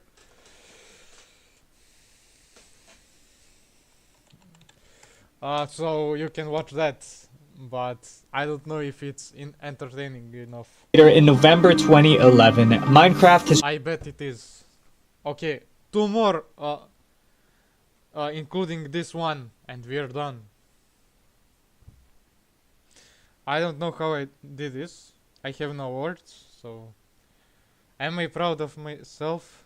Yes. Do you think I'm crazy? No, I'm not crazy, but this is unusual. 100 ice cubes is unusual. It can be dangerous, so I can call that insane. But I promised in a video, so... sold 4 million copies worldwide. Things were going amazing for Notch, but with every rise, there's a fall. Over the next few years, Notch started to get tired of building Minecraft. He wanted to move on to other projects. I didn't want to work on the project anymore because I wanted to just write prototypes or new games and stuff. That's the stuff I actually get happy from doing. One day, Notch decided that he was already sick of working on Minecraft, so he tweeted out. Also, if you didn't know, Minecraft was supposed to be a game that wouldn't be developed totally, like a demo, a pilot, something like that. Like he said that it should have been a project he would work on for 6 months and to end it. But he did work a lot more on it, and this happened. Anyone want to buy my share of Minecraft got popular. Mojang so I can move on with my life? A few days later, Microsoft reached out to him with a $2.5 billion offer to buy Mojang Studios, and Notch accepted the offer. Microsoft is, to this day, still the owners of Minecraft. So what happened to Notch? Well, sadly, he only got worse. Notch seemed to be active on Twitter, a lot, but not just to tweet about Minecraft milestones, but he pushed the limits and tweeted some... I will download Twitter that is now called X, because there is a ton of valuable information about anime girl, this red girl called Kasane extremely provocative on that site. Tweets. These tweets were the start of Notch's downfall, and Microsoft removed all references to Notch from Minecraft entirely. Essentially, Here, if you're still watching, just to let you know, and the other people watching also to tell them too, I can't wait to play Needy Girl Overload, Overdose, something like that. It's called something like that. I bought that game recently, but I didn't start playing it yet because I want to record it and to keep it in memory, like when I want to watch myself my first experience with that game, I'll just enter the video and be able to watch it for myself, and if other people also want to. Microsoft deleted Notch's past with Minecraft. It's sad to see someone who was so respected become so hated. But when you dig a little deeper, something could have influenced Notch's twisted... My tooth. It felt very cold from the ice cube. I'll take a 1 minute break from ice cubes. See you in 1 minute.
Okay, I went to the toilet.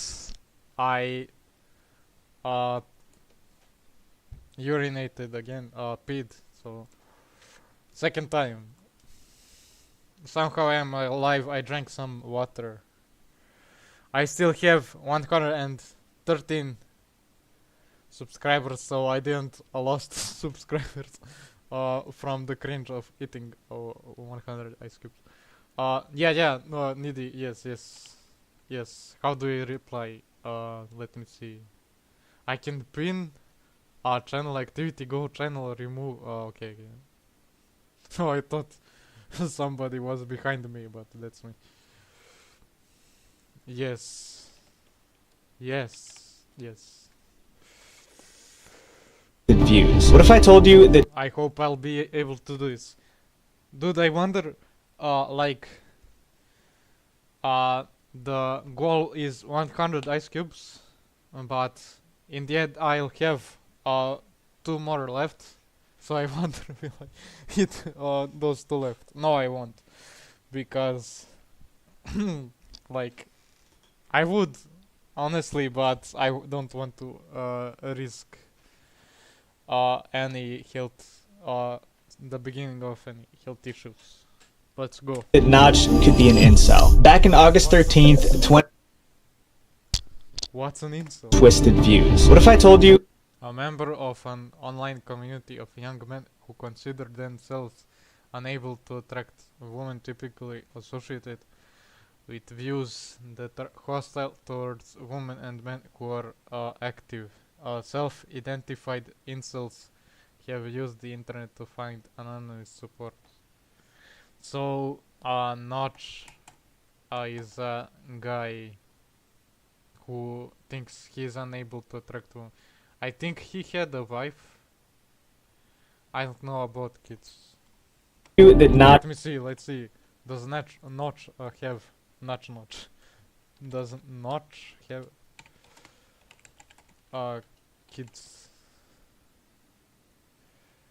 Okay, he has. Yeah, so he has a 1 kid.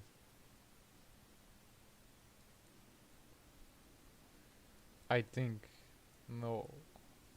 Let him. Is Notch still a billionaire? I am still a billionaire, but I heard he wasted a lot of money, so I don't know.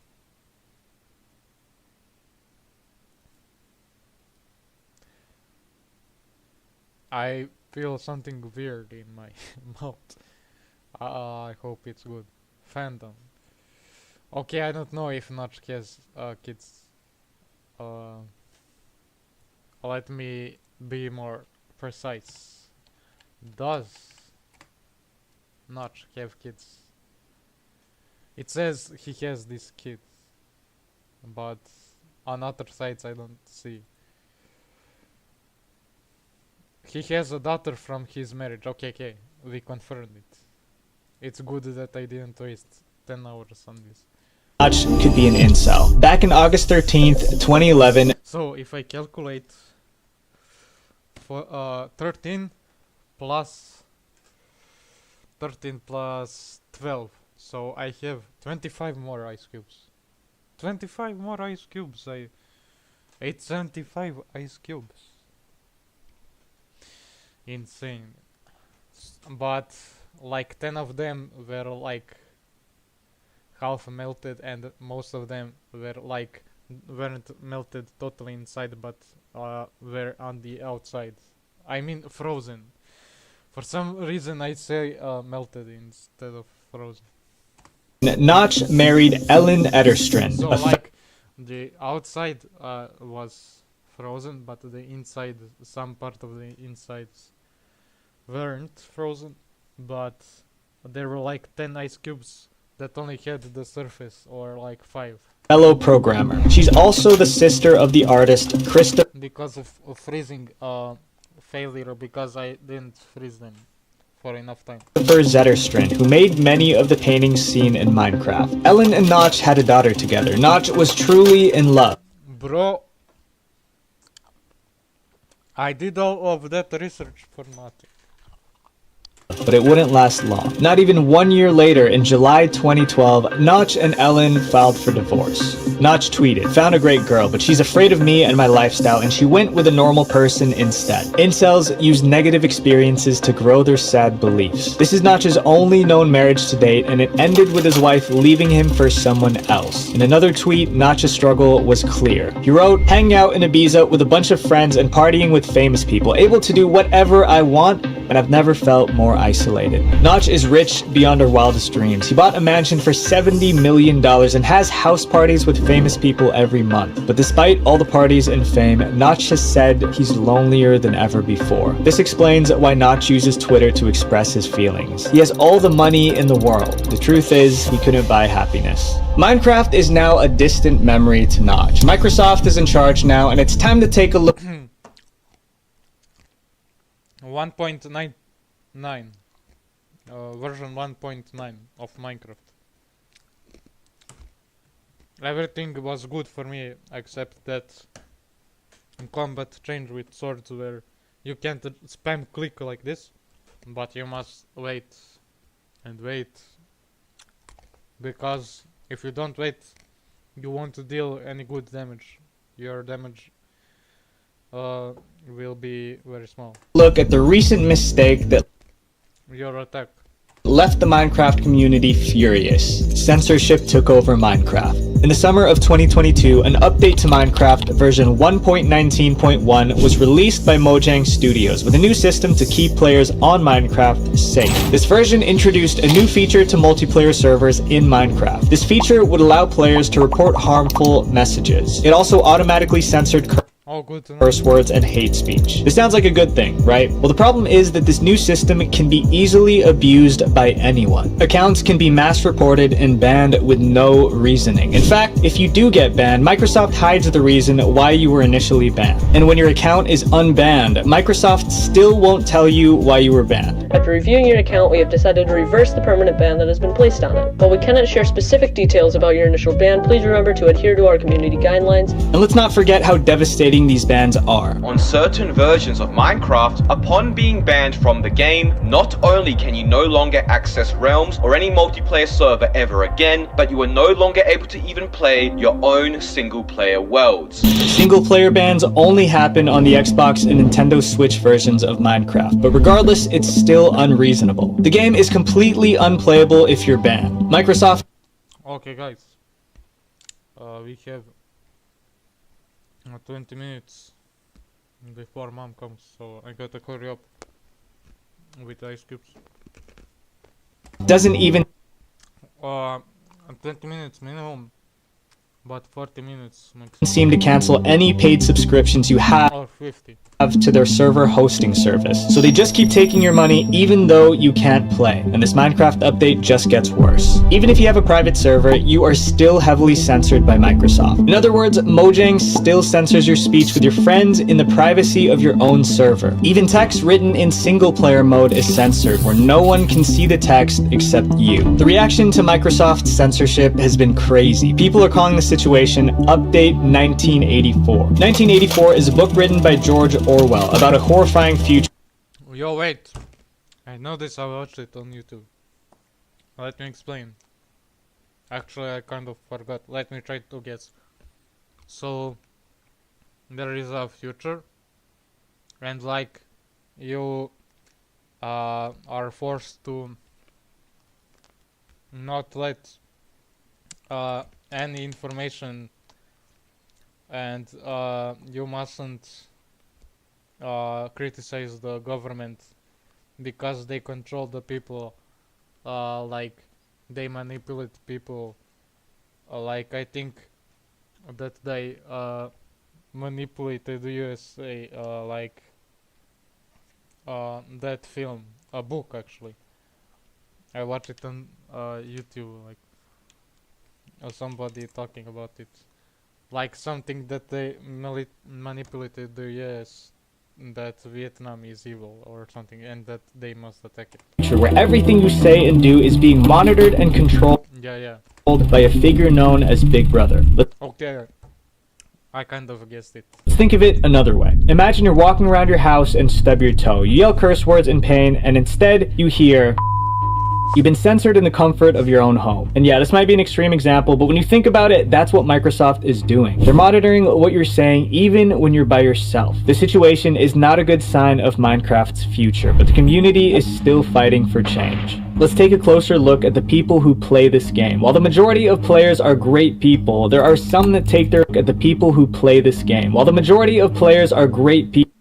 I don't think this is popular MMOs, because a few seconds ago, from the other perspective, he didn't look like him, and I think this is Logan Paul. There are some that take their obsession of the Minecraft community way too far, and these people will do anything for their idols, the Toxic Stans. Before we talk about the toxic stands of Minecraft, I want to ask you something. Have you ever been in a car accident? In 2020, there were over 5 million car accidents in the US, and 43% of those resulted in injuries. And many car accident victims struggle to get the help they need because their insurance company comes up with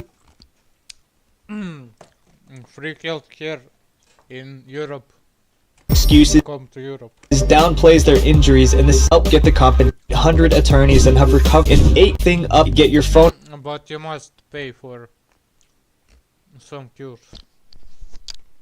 out and dial pound Visual Venture. My link is in the description below. Thank you to Morgan & Morgan for sponsoring this video. Minecraft and YouTube go hand in hand. Minecraft content on YouTube has helped grow the popularity of Minecraft, and this also helped get more viewers on YouTube. One of the first kinds of Minecraft content that's still around today is a survival series known as SMP. It stands for Survival Multiplayer, which is when players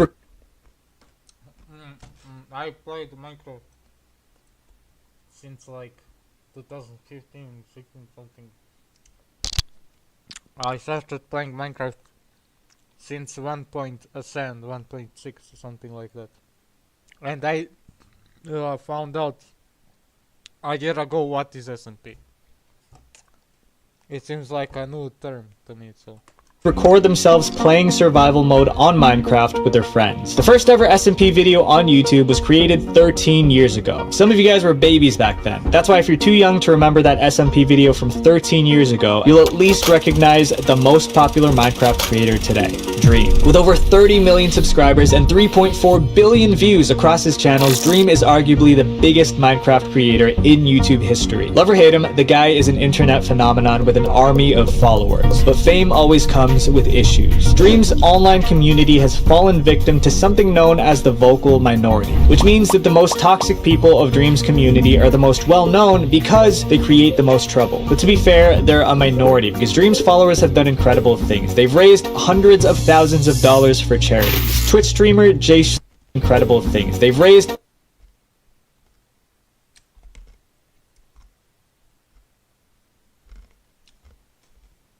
To LGBT, I tried.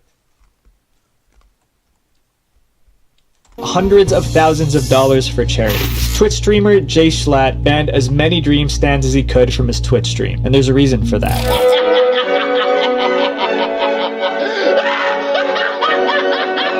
So what have they done? Well, you'd be surprised just how far these stands can take it. Meet TommyInnit, one of the biggest Minecraft creators of this generation. Dream and TommyInnit share a lot of the same stands. These stands can be incredibly supportive and talented, but some use their talent to do horrible things. In 2021, a lot of drawings and fan fictions were created by these stands. These drawings showed TommyInnit and other Minecraft creators in disgusting situations. I don't know, man. It's just so disgusting how someone can just take the time of their day to do that. It's even more horrifying when you realize that at the time these drawings were made, Tommy was only 16 years old and the other creators were not adults either. This caused outrage on Twitter. The situation was so bad that TommyInnit had to make a statement. But boys, any of this not safe for work, like rated fanfic, whatever that is on the Wattpad or on Twitter, I am not comfortable with that, and I do not endorse it. Sadly, the statement didn't help. It actually brought more attention to the issue, and one of his followers said this.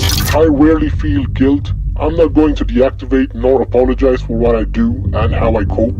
But these stands aren't the worst side of the Minecraft community. Some players even break the law for financial gain. What if I... If you're wondering, I ate like 80 ice cubes, and I feel fine. 80 ice cubes was eaten. Approximately. So I'll have to hide my the things, this stuff, plastic stuff, I don't know how to call them, neither in English, neither in my own language, so I have to hide them just in case mom comes. I told you that Minecraft has a criminal underworld. 1 minute.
can't wait to make Tatooine anime. For some reason I feel good. Except my throat. It's kind of cold. It gets pain right now. Yeah. Minecraft's criminal underworld. One of the most disappointing things about online gaming are the cheaters. It's something that we've all probably... I hate cheaters so much. There is that guy that ruined my friend's server. Like it was on the edge of death, and my friend had to use like some secret technique of putting some emeralds, and the Herobrine had to save the server by stopping it from work. And that evil guy was like, I'm going to destroy your server, and like I had to fight him, but I was like, there is no hope. And he also ruined my base, and I worked so much on that base, and like it's pointless to build stuff. It's like so much faster to destroy stuff than to build stuff. Like, bro, I can't believe that like I can't do anything in Minecraft. I mean, I can't do anything in reality or in other games, because everybody will destroy it unless I do it secretly and no one finds out, which is like why destroy everything.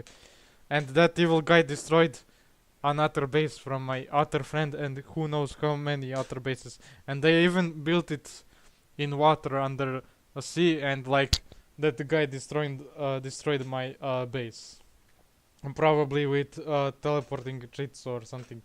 And plus the base was out of obsidian. If it was out of bedrock, then it wouldn't be probably damaged. I don't know. And there was a prison in that server, and I remember that cheater sending me to that prison above a spawn, which is insane. So like, I hate cheaters. Like, they waste time. Okay, enough of my roasting of hackers and ranting. ...be dealt with, and it's a major problem. More ice cubes, less talking. On Minecraft. Cheaters usually join the most popular multiplayer servers, but some of these cheaters don't just go against Minecraft's terms of service, but they also break the law. Cheaters use Minecraft ult shops. Ult shops are websites that sell accounts for online games. Cheaters will buy a ton of Minecraft accounts, so that when they cheat on multiplayer servers, even if they get banned, they'll have another account to use to continue cheating. So how are sellers getting these accounts to sell? They're stealing them, and this happens way too often. I've also had a friend once just one day wake up and find that his account is gone, and then later on he goes to one of the most famous alt shops and he saw that his account was up there for sale. These criminal organizations hack their... Imagine if that friend bought the account. ...way into Minecraft accounts using illegal methods. Oh wait, bro. If I drink too many liters of water, that is actually fatal. Because I watched a YouTube video like a woman drinking 4 liters of water at once, straight, instantly. Which is really dangerous. I don't remember if 4 liters or something, and she could have died, I don't remember. I think she survived 99%. Remembering from my memory. It's like brute force.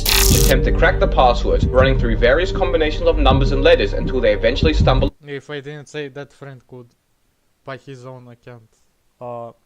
Yeah, as I said, I think I have dimension. Upon the right combo. Hackers can also take advantage of data breaches, which is when a website has their user information leaked. This allows criminals to gather private information such as emails and even passwords.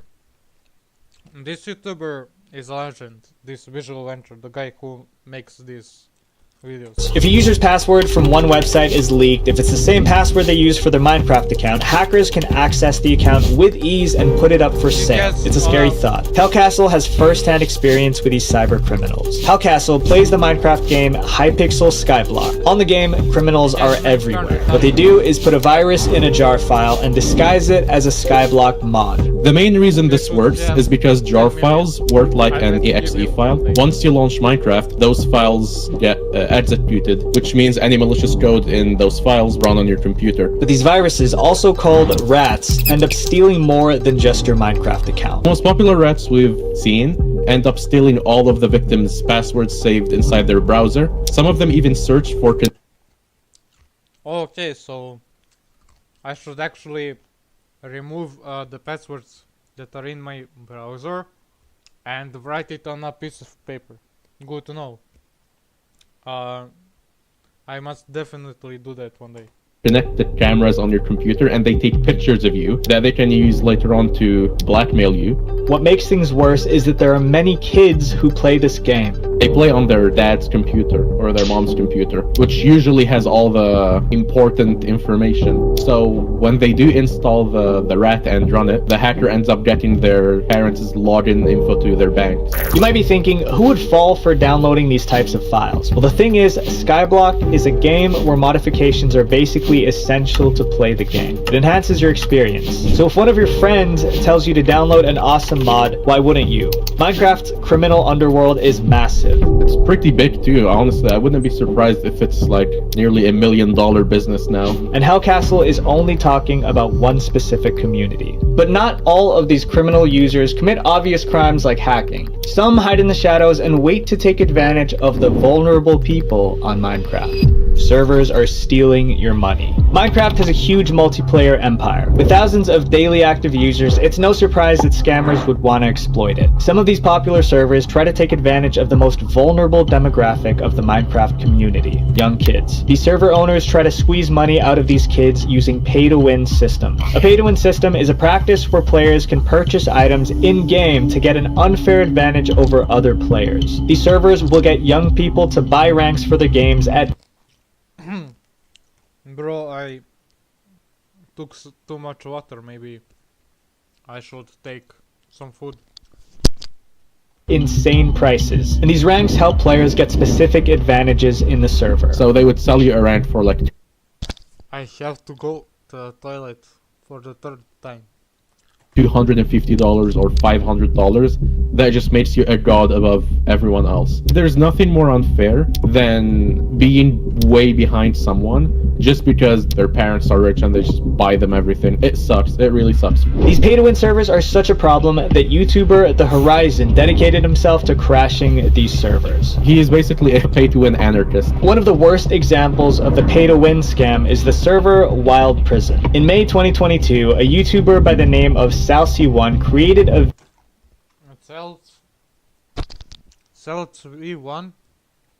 Salcy1. He makes like some cool Minecraft videos, but they are boring but really useful. Like there is that server 2B2T with a lot of history. Video exposing the Wild Prison server's scummy operations. It says it was $499.98, but it's on sale for $249.99. These guys are charging $250 to buy a rank to win the game. Just look at what it gives you. What? That is million? No, that's septillion. That's septillion? Oh, what is septillion? Yeah. How does he know that? I'm in a college for mechanical engineering and even I don't know that. 25 septillion? With this rank, you will receive an almost infinite supply of in-game money that would give you an unfair advantage over other players. And once again, the problem lies in the demographic of people who play these games. I can easily say that nearly all of the people who play on this are just kids. But that's not all. The server also encourages... Yeah, I think 90% of people who play Minecraft, actually 70 are kids, at least 6. I think 60% of kids are kids. 60% of people who play Minecraft that they are kids. And because I got bored of Minecraft like years ago, maybe 2 years. Like I don't see the purpose. Like it got boring, but when I was a kid, it was such a fun game. Maybe because there were no better games than that.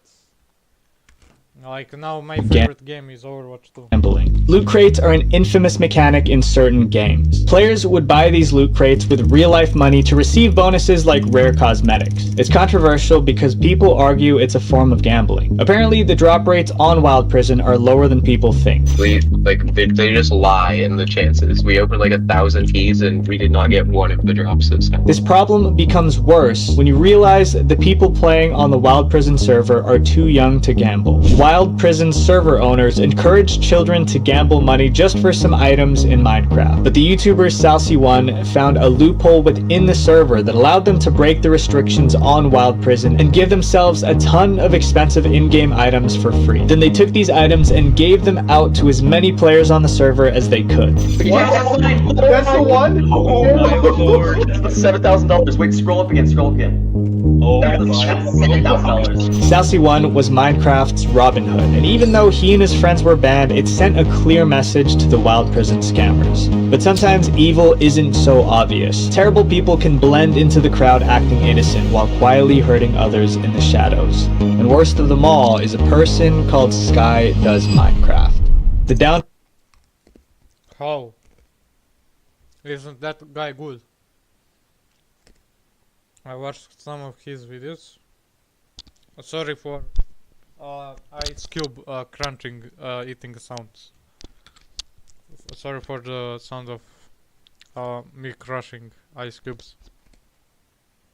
This guy, I think he did something bad, but I won't say right now what he did, if it's the guy that I think about. Downfall of Sky Does Minecraft. In 2011, Adam Dahlberg, aka Sky Does Minecraft, found quick success on YouTube. Adam started a new style of videos that showcased Minecraft modifications. Adam also formed a group with the most well-known Minecrafters at the time and earned billions of views. But now, Adam's popularity plummeted. He hasn't uploaded on his YouTube channel for an entire year and lost a ton of followers. So what went wrong? Well, behind the online personality that everyone loved was a long list of horrible behavior. Around 2015, Adam founded a media company called Sky Media. This company eventually shut down, but in January 2022, ex-Sky Media employees came forward with their shocking stories. Almost every person who shared their experience from Sky Media claimed that Adam was a manipulative and cruel boss. Working at Sky Media was the darkest period of my life that I've ever and probably will ever have. Eventually, the constant gaslighting and mental torture led me to nearly myself. The same person that said this claimed that he begged for time off to visit his mother while she was in the hospital, and Adam threatened to fire him if he didn't continue editing. If that wasn't enough, Adam also allegedly protected a criminal. Adam had an associate by the name of Jinbop, who was also a Minecraft creator that worked in Sky Media. In 2016, Jinbop was arrested and sentenced to 7 years in prison. I didn't expect that. For what? For not only viewing, but allegedly producing inappropriate content of young people. But long before he was arrested, the employees at Sky Media already knew what he did. At the Sky Media office, Jinbop was found on Skype calls with teenagers during working hours. When the employees at Sky Media went to inform management, they were told, mind your own business and edit. On top of Adam protecting Jinbop, he also has a history of abusing women. Adam's first public relationship was with a woman named Dawn. She appeared in a handful of Adam's early videos, and the two were supposedly engaged. They broke up in 2013, and after the relationship ended, Adam revealed personal information about Dawn that led to her receiving a lot of abuse from Adam's fanbase. If you want to see if there's any merit to the claims with Dawn, if I was or anything, the house that I lived in, 15, go ahead and check my name on that, see if there's any arrest records. Do the information yourself, find it yourself. I have nothing to can hide. Come on, I literally given people my address. It got so bad that she deleted all of her social media and left the internet entirely, and she was just the first. Next was Alessa, Adam's ex-wife. Alessa allegedly dealt with abuse from Adam. Alessa claimed that in one instance a fight became physical, and in self-defense she hit Adam to escape the situation. But when the police came, Alessa didn't tell them that Adam hit her first because she wanted to protect Adam's career, and she spent 5 days in jail. Eventually, Adam and Alessa broke up, but the abuse doesn't end there. Finally, there's Elizabeth, another of Adam's ex-girlfriends. She posted a 4,000-word document in January 2022 that detailed the abuse from Adam during their relationship. Adam allegedly caused both physical and mental harm to Elizabeth throughout their relationship. Elizabeth claimed that she was pressured into having a child when she wasn't ready and married Adam against her will. When Elizabeth was pregnant, she also claimed that Adam was hitting her in the stomach. Adam was also unfaithful and sent inappropriate pictures to other girls. Elizabeth thankfully gave birth to her daughter and escaped the relationship. But sometimes you just don't know what someone is capable of. YouTubers like Stratos Minecraft are kind of the YouTubers I grew up with, and are kind of the reason I always wanted to make content on Minecraft or on YouTube in general. You know, every platform has a dark side. I think every community online has issues, especially if it's a game, because, you know, when you have so many people doing something, there's always going to be bad people within this insanely large audience. But darkness cannot exist without light. There's so much beauty in a game like Minecraft. We can't forget the incredible creations that people make, and more importantly, the friendships built. But I want you guys to stay attentive. Stay vigilant when you're online, not just Minecraft, basically in everything. The internet is a dangerous place, so share this video to spread awareness and help keep your friends safe one user at a time. Visual Venture. Wait, before you go, click this playlist right. I'm finishing this. Actually, it's done.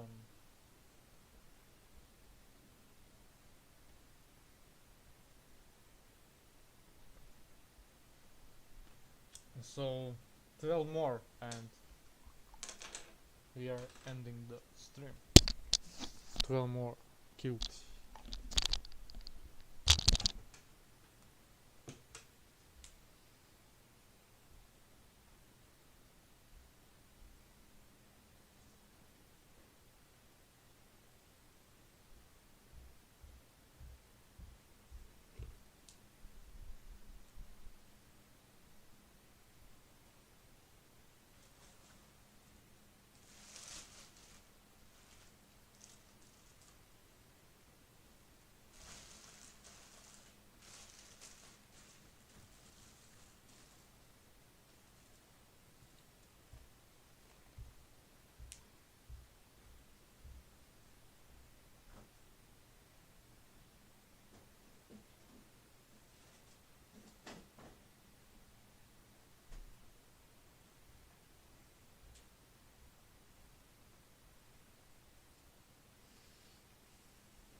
Okay, I'm still alive, feeling well.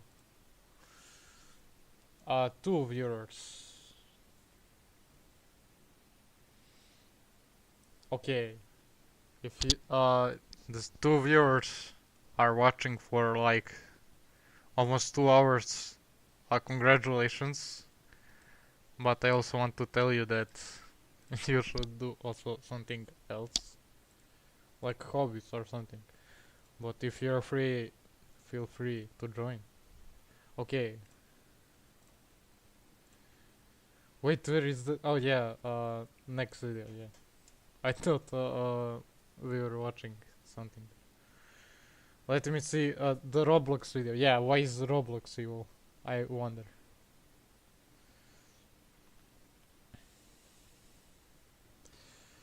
So, let's conclude why Minecraft is evil. So, like,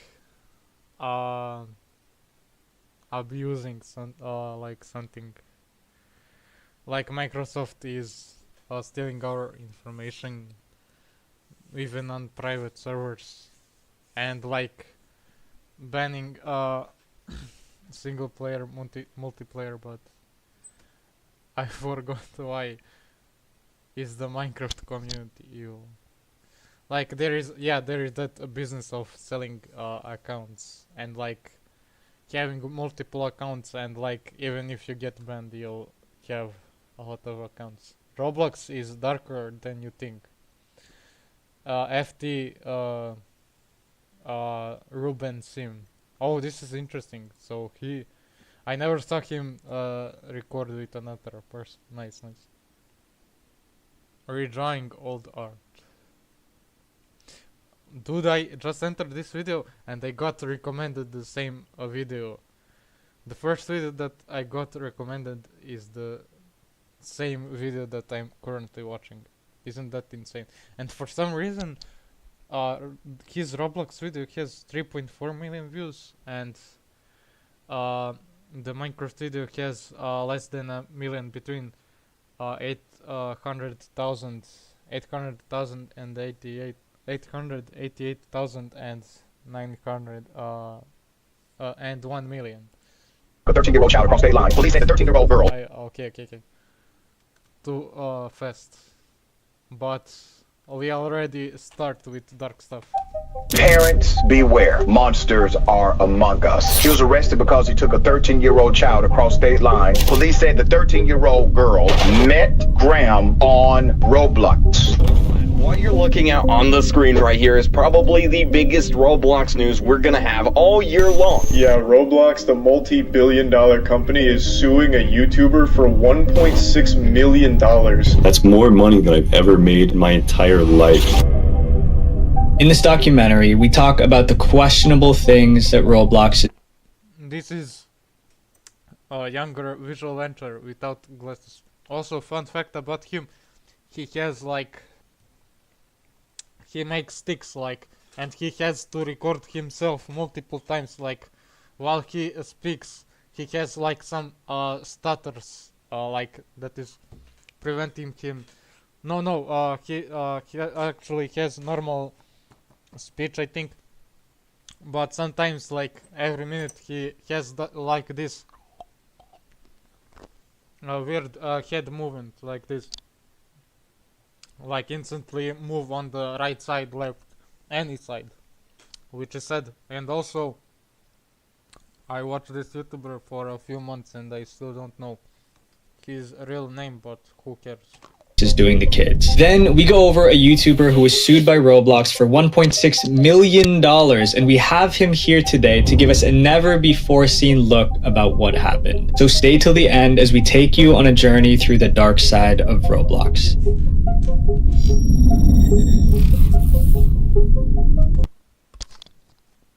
We can see the quality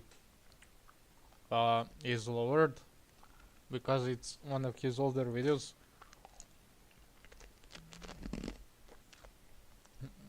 Because of the music and no zooming or something like that.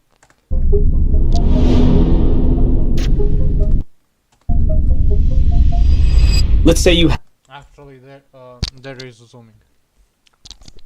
Have an idea for a game. Maybe it's a quest from a beautiful princess to slay a monster, or an adventure through the galaxy in a spaceship. Whatever it is, there's a problem. It's going to be hard to make. You have to model that monster, place each star in the galaxy, and code everything from scratch. And that's if you know where to start. But what if I told you that... If I'm going to... I'm in a college for mechanical engineering and programming. So if I'm going to make a video game alone, I wouldn't do it alone. I would ask for help because it would be a real torture to do it alone if you have to do it like this. Problem. It's going to be hard to make. You have to model that monster, place each star in the galaxy, and code everything from scratch. And that's if you know where to start. Every star in the galaxy. But what if I told you that you could easily start building your game right now? I thought the bell rang. In real life. Well, you can. From my school. Welcome to Roblox. You might be Elementary school. thinking, Roblox is just a kids game, right? Well, this kids game is home to a massive adult player base. But when there are adults on a platform initially intended for kids, as you'll see in this video, terrible things can happen. You have Roblox games that expose kids to things even I shouldn't see. And of course, there are preds reeling in their young victims. So how did this happen? This is Eric Castle and his friend David Baszucki. They met. Why does David Baszucki, this guy with glasses? So how did this happen? This is Eric Castle and his friend. This guy looks familiar to me. He kind of looks like my uncle a bit. David Baszucki. They met in the late 80s when Eric was working Yeah, uncle. for David's company, Knowledge Revolution. In 1989, they released a program called Interactive Physics. It was a game that would let you create your own physics experiments in 2D. It was a huge hit. The company was sold for $19.2 million, but they didn't stop there. Looking back, they realized that the game was a hit with kids. So in 2004, they decided to make another game. A game that would give players the tools to make whatever they want. And the way they did this was genius. They made this game run on a coding language called Lua, which is one of the easiest codes to learn. Why? Because they were not only making a game, but a virtual game studio so that anyone who learned the simple code could make games themselves. But that's not the genius part. This meant that David and Eric never had to create a single game. They could sit back and watch as young developers created more and more games on the platform. And this platform is Roblox. It was brilliant, at least at first. Millions of kids go on Roblox every day to play with their friends, but over time the site has changed, and not for the better. This former kids game now has a huge adult player base, and a lot of the games created are just this. Bro, I can't believe from 1 p.m. to 4 p.m. From 1 p.m. to 4 p.m. I'm eating ice cubes. 3 hours of eating ice cubes. And that's a lot of time wasted. Disgusting. From games that make kids gamble to fetish. I mean, these videos are cool, entertaining. Probably because there are dark stuff in them, like situations, and situations are the most memorable memories and the most interesting, so if you didn't know that, by the way. Like, talking about some bushes is way more way more forgettable than talking about how you got a car. And so situations are the most memorable memory. Fetish games. Then you take them to the tickle chamber and voila! They get tortured and tickled. There's a lot of games on Roblox that are basically like sex games that people make just for people to go in and have roleplay with each other. Sometimes they actually make it on the front page. Roblox has been working on combating these games on the platform, but the thing is, the people that make these, I think that they must be making some sort of money off of them, because the levels that they're going to conceal them from Roblox are insane. Ruben explains why he thinks more adults have joined Roblox. I think that the reason why a lot of adults have started using Roblox lately is because they really focused on monetization for developers, and they've kind of advertised the website as a way for people to make money. It used to be people just made games for clout. They just wanted people to know them and to be famous on the website. I wrote for cloud, Kasunetet. I don't know what does a rot for cloud mean, but like maybe to a rot. But once they added the DevX, the focus changed from just wanting to be popular in the small little community to wanting to get rich. And in turn, Roblox Corporation just gets richer. It was a smart move, but the problem is Roblox seems to have shifted from wanting the best for their users to wanting the best for their wallets. And in this next chapter, I'll show you exactly how Roblox really doesn't care about you.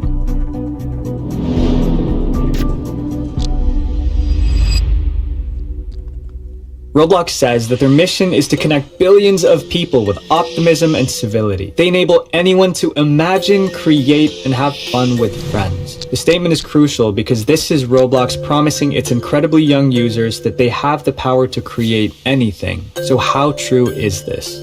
So what if you want to customize your character on Roblox? When you go through their catalog of items, a lot of the items are free. But what if you want something cooler than just hairstyles and a trench coat? Well, you need Robux. Robux is the currency on Roblox. Almost every item in the catalog Bro, I lost my Roblox account. I don't know how to get it back. Nothing happened, but I don't know the password.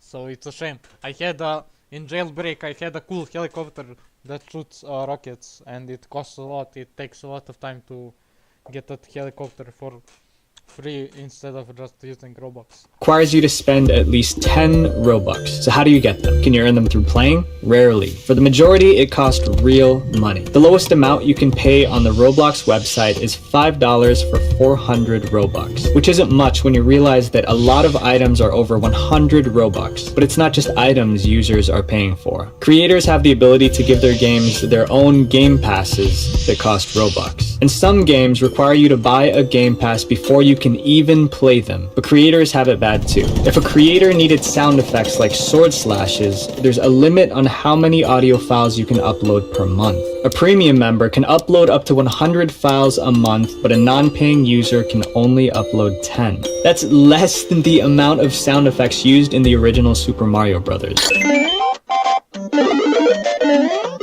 This is just one of the many ways Roblox is telling us they don't care for people who can't fill their wallets. And it just gets worse. As a Roblox game creator, if you want your game to actually have players, Roblox makes you advertise. There's hundreds of ads for games all over the website. So how could your ad possibly be seen? You have to win an auction. So there's an advertising system on Roblox that works based off of bids, where you put a specific amount of Robux down and your ad competes with other people's ads and other people's bids. If a lot of other people are bidding on the same day that you want to advertise your game, your reach is going to suffer from that. So even if you do put your money forward, someone can spend more money than you and your chances are gone. And as far as Roblox is concerned, shame on you for not spending enough. There was even one instance where Roblox actually stole money from one of the games Ruben advertised. We were spending like upwards of 10,000 Robux, which is around $100 to advertise our game. And not only were we getting outbid by other games, but our ads were getting moderated after we posted them and got them approved by the moderators. So we upload an ad, a moderator sees it, says it's okay to appear on the website, and then we pay 10,000 Robux for a bid. And then after we pay that money, they come back and they tell us, oh, this ad's actually not appropriate and we're going to take it down and we're not going to give you your money back. And after this headache, if your game does become a hit, you get paid. But not much. For every 50,000 Robux you earn, you would get about 175 US dollars. But after we did the math, that's not even half of what 50,000 Robux is actually worth. On Roblox, every transaction that takes place between two users has a 30% tax attached to it, and they call that the marketplace fee. So most people are under the impression they keep 70% of the money that they make off their game. And ultimately, what you collect when you cash out is closer to 25%.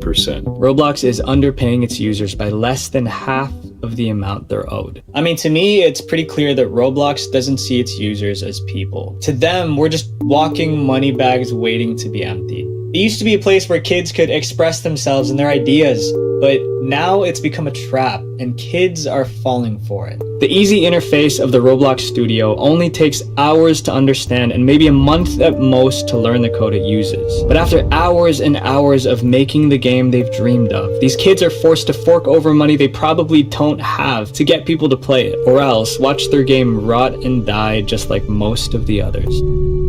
What you're looking at on the screen right here is probably the biggest Roblox news we're gonna have all year long. Yeah, Roblox, the multi-billion-dollar company, is suing a...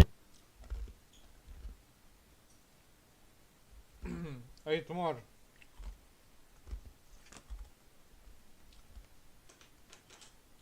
I have a plan to prevent my mother from entering.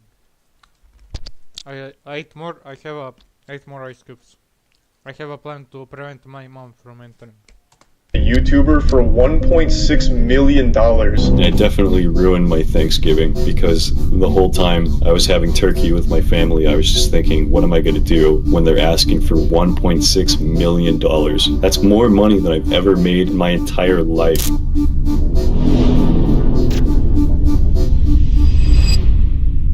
Imagine this, you're a simple YouTuber using Roblox to make content. Ruben Sim is one of those creators, but he was hit by an unexpected surprise. Roblox was suing him for $1.6 million. So let's take it back to how Ruben first got permanently banned from Roblox. He explained to me that he pointed out that Roblox game developers were treated differently than average users. He explained that a developer posted an email address on the Roblox forum, but posting an email address wasn't allowed. So Ruben reported it, but nothing happened. Ruben tried to repost that same post from his account almost word for word, and he got a warning while the game developer got away with it. And when he checked the game developer's post, it was edited and the email was removed. But what's crazy is that at that time, there was no way to edit posts. So that must have meant that a staff member or moderator went through and did that for him. No other user on Roblox would get that type of treatment unless they were making the company a lot of money. And when I started pointing this out, I started getting banned on every account that I made. Okay, we have time before mom comes. Enough for ice cubes and to end the stream in a fine way. And I think that someone at Roblox just decided that I'm too much trouble for the website and that I needed to go away. These bans would eventually stop happening to Ruben, and he was even able to create a game on Roblox. When I made my own game, I think I went 2 years without being banned, and I applied for the developer exchange, and they actually accepted my application. I was making money off of them. They were actually sending me payments, and I really believed that I was welcome back on their website again. And then a few months later, they turned around and they hit me with a lawsuit. This was just the beginning of his long uphill battle with Roblox. And Roblox didn't even come to him first to let him know about the lawsuit. Ruben got an email from his partner manager that read, "Hey man, had a Polygon reporter reach out to you about a lawsuit filed against you by Roblox. Want me to forward that to you? Sorry to hear this is going on. It sounds like some bull." And he didn't believe it. And at first, I thought that Polygon was being trolled because I couldn't believe that Roblox was actually going to sue me. But unfortunately, it was all too real. The day before Thanksgiving, I woke up and I checked my phone, and my Twitter inbox and my Discord inbox are full of people saying stuff like, "Good luck, Ruben. I hope you get through this. We wish you the best." And it's odd that he was the last to know about this. And I thought it was really weird that a journalist from Polygon knew about this lawsuit before I even knew about it, before anyone knew about it. And I think that the only way that that's possible would be if someone tipped them off, if someone really wanted them to report on that. The lawsuit showed that Roblox was angered by Ruben Sim for many reasons on paper, and some of their accusations were double standards. They state that I tweeted an image of one of their openly gay staff members, which has been photoshopped to depict him nude. This was completely false. This staff member was actually Roblox's social media manager, and he posted those pictures himself. And he thought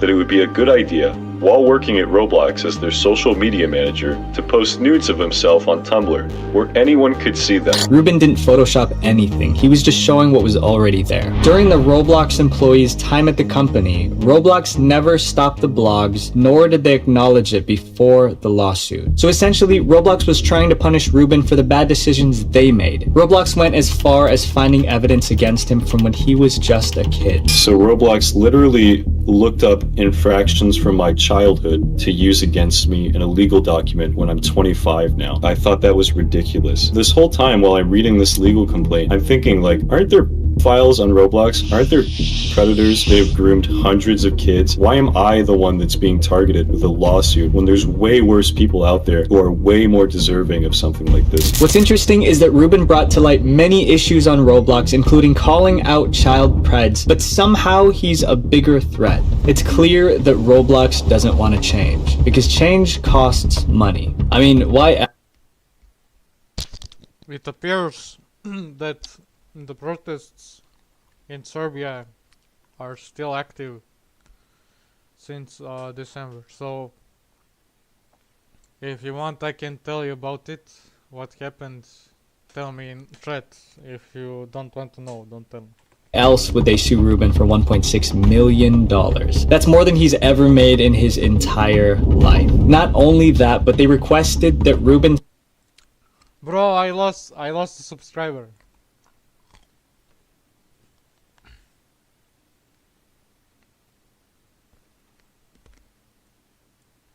I lost a subscriber because of eating ice cubes. I bet I will lose 3 more subscribers after this stream. And that this stream is affecting my channel negatively. Which is true. But yeah, okay, let's continue. Oh, I'm so sad. When I lose a subscriber, I'm sad. But when I gain, it's very happy. And it shouldn't affect me, but... I mean, it doesn't affect me anymore so much. Sim have all of his social media accounts deleted. Roblox might just be trying to silence the truth about Preds on the platform.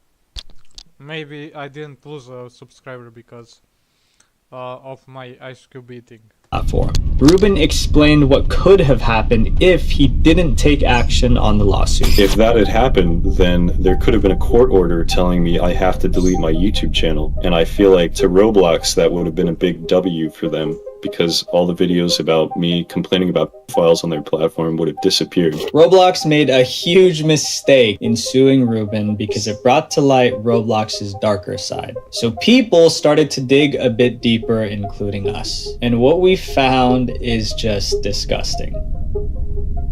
Parents, beware. Monsters are among us. He was arrested because he took a 13-year-old child across state lines. Police said the 13-year-old girl met Graham on Roblox.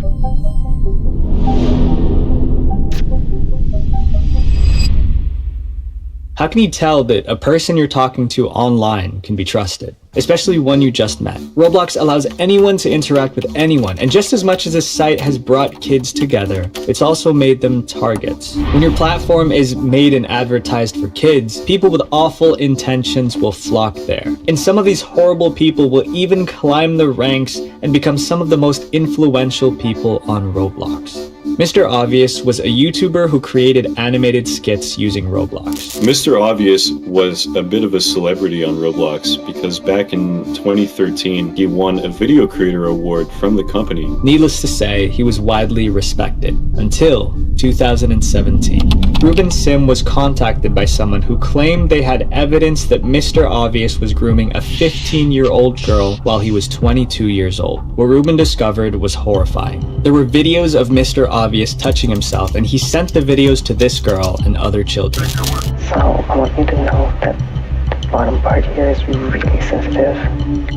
The most sensitive. I had videos of him that he sent to children, animations that he's created, and confirm that it's him. And there were countless screenshots of him saying the most sickening things to this young girl. And she wasn't his only victim. As word spread about what he was doing, more and more young girls came forward to tell their stories. The evidence against him piled up and he didn't react well to it. Mr. Obvious attacked anyone who spoke out against him. He publicly shamed the girls who told their truths and denied the allegations with every excuse he could create. He even went as far as faking his gender to seem innocent, but it was too late. There was one piece of evidence so convincing that he just couldn't fight. Mr. Obvious deleted all his accounts to prevent any more evidence from getting out, but Ruben discovered one thing that he forgot to delete: his SoundCloud. In Ruben's video, he made a comparison of the singing on SoundCloud and the whispering in the videos. They were identical. But what's scary is that Roblox did nothing. I uploaded a video about it that really quickly got almost 500,000 views, and at the end of it, I told people, write an email to Roblox, ask him why his account is still up. And I'm assuming thousands of people did that, and still nothing happened, even though we had all of this evidence that he was grooming kids and that he was a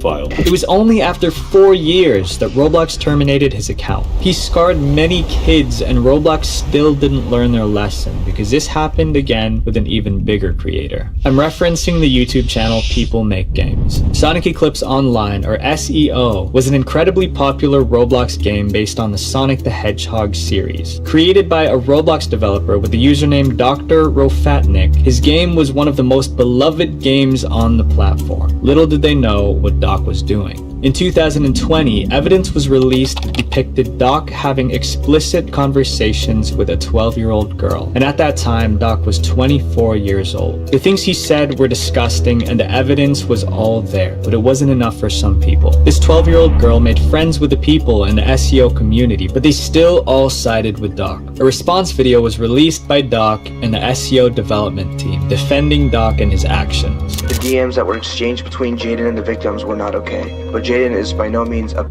file. And this is what Doc has to say for himself. I know I shouldn't have said those things regardless of the context. While I will not defend myself for the things I said explicitly, I will protect myself from the blatant attempt at character assassination. The effect these words had on the victim was heartbreaking. I did actually self-harm after the response video came out. I mean, I thought my reputation was destroyed now. What's surprising though is that Roblox did take action against Doc by banning his account. Finally, Roblox's first step to helping, but it didn't solve the problem. Before Roblox could ban his account, Doc turned over the ownership of his game Sonic Eclipse Online to another Roblox account. It's possible he planned ahead for something like this. This meant that he could still actively work on the game and continue to receive revenue from it. So, did Roblox ban that account as well? Nope. There was even an update blog that Doc narrated that showed him as the owner and director of the project. And still, Roblox didn't lift a finger, but someone else did. On December 29th, 2021, SEO was taken off the Roblox website. The reason? Because Sega, the creators of Sonic the Hedgehog, didn't want their creator to be associated with the accusations around Doc, and they demanded that the game be taken down. Only then did Roblox listen. The fact that Roblox will ignore people who fight for change on the platform but cave in only when a billion-dollar company asks is disgusting. To this day, Doc's account is still active and he created a new game. These are only 2 examples of Preds on Roblox, but clearly not the last. Just last February, a 13-year-old girl had been missing from her Kansas home. She was found outside a Dollar General 12 hours away. She was assaulted several times by a man more than double her age. His name is Howard G. Howard had groomed her on Roblox throughout the month. Graham encouraged the teen to run away from home. He drove all the way to Topeka to pick her up, bring her back to Georgia, according to the police report. But his plan failed when Howard's roommate found her and helped her escape. In an article about this case, Roblox had this to say: "We work tirelessly to prevent grooming on our platform. We have a team of thousands of moderators and enforce a strict set of community standards on Roblox, including zero tolerance of sexual content of any kind." I mean, this is a pretty general statement for a crime as awful as kidnapping. So I've only talked about 3 situations, and that's just publicly. But there are thousands of other Preds roaming this site that haven't been brought to light yet. So the Visual Venture team did an experiment. Roblox has some questionable safety filters, and I am here to prove it. This is Super Monkey Ball 2010. She's 12 years old, loves Super Monkey Ball, and just joined Roblox. This is her twin brother, Moon Knight 3000. He loves Marvel and also joined Roblox. And this is their older sister, Banjo. They're also all me. I was able to make these accounts fast without a need to confirm an email address. Just a simple CAPTCHA test and I was in. I was later asked to submit an address for better security, but it was never a requirement. Okay, so let's start the experiment. Banjo wants to customize her Roblox avatar, so she goes to the avatar page. If you don't have any items in a certain category like tops or pants, Roblox recommends some to you. So Banjo clicked on tops, and this is what Roblox recommended: a black fursuit and a bunny bra. She hadn't typed in anything that would suggest her interest in any of these items, but nonetheless they were there. So she got curious. I wonder what my brother and sister got. They had the exact same listings. These children who literally have their age displayed on their profile are being recommended underwear and skinny fursuits. This clearly shows that 3 more ice cubes. Don't worry, I am well. Air, if you're still watching, what do you think? Air, if you're still watching, what do you think about me eating 100 ice cubes? And that's a Slavic power. Items on Roblox have no filter whatsoever. There's no tags in place to prevent minors from being exposed to some possible explicit items. Sure, there's censorship in place, but who's to say that that can't be worked around? Content is rampant on Roblox. Like these fetish games that are on the platform right now. Children can enter these without question, and who knows who they might meet there. I'm gonna be honest, I don't go on Roblox that often, but I've talked to countless people about the site, and I can say along with them, Roblox is fun, but you have to be careful. A platform with the majority of users being but you have to be careful. A platform with the majority of users being 9 to 12 years old, there's bound to be people taking advantage of that. And Ruben, spending a huge period of his life on Roblox, has some advice. If you're ever contacted by a predator, the first thing you should do is tell your parents. They should be the first ones to know. Not Roblox, not a YouTuber, but your family, who you can trust and who you know is going to have your best interests at heart. If you don't take anything from this video, just take this. Be aware. You can go 5 years without coming across any danger online, but it only takes one instance to ruin your entire life. Roblox is a place where you can de-stress and spend time with your friends during these difficult times, and by all means, please do. But now that you've seen this video, I want to ask a favor from you. If you see any of your friends dealing with something dangerous online, don't ignore it. Don't act like it's just gonna go away. I want you to step up and actually help them out. I don't make these videos just to entertain you, but to equip you with the knowledge to make a difference. And together, we can make the world a better place. Okay. Now I am interested in this guy. The guy who just got banned from Indonesia. Video about 12 days ago. I want to watch this. I'm interested.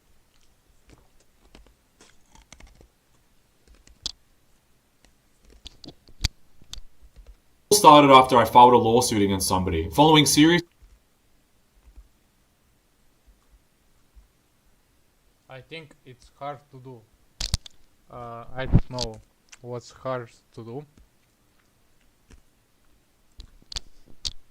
So, I was just banned from Indonesia, and I become one of the most talked about people in the country, being publicly humiliated by the media and even the government. So, let me explain. This all started after I filed a lawsuit against somebody, following serious issues with land that I spent... Let me turn on... I must turn on the lights.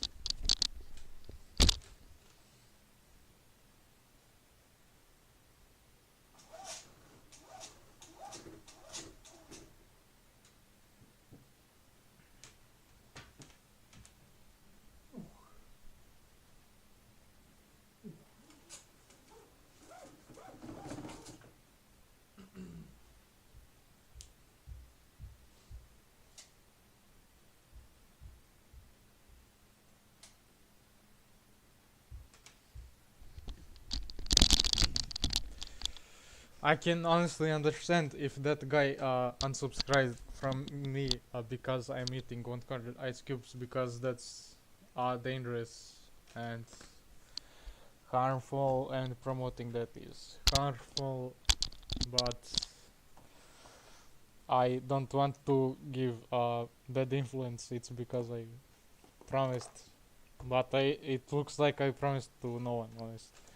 I have 2 viewers, so spent millions to acquire. After acquiring the land, I made a YouTube video titled How I Make Millions of Dollars in Bali. In this video, I showcase what an incredible place Bali is, how lovely the people are, how it's one of my favorite places in the world, feature my restaurant Penny Lane, and specifically a 1.1 hectare plot of land that I had just acquired. But soon after this purchase, I began receiving countless calls and messages from Balinese in the community telling me the man I purchased the land from hadn't paid them, broke promises, disappeared, and was not replying. After this discovery, I attempted to negotiate civilly with this man to try and rectify these issues and protect my investment. Imagine spending millions on a deal and then finding out that other people had been wrong done by, and you were now left to clean up the mess. I did my due diligence, but sometimes things just... One more ice cube. I have to go to the toilet, so that's 3 times in total. And I survived, and yeah. Be right back in a minute.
I'm too much hydrated, so I got these biscuits.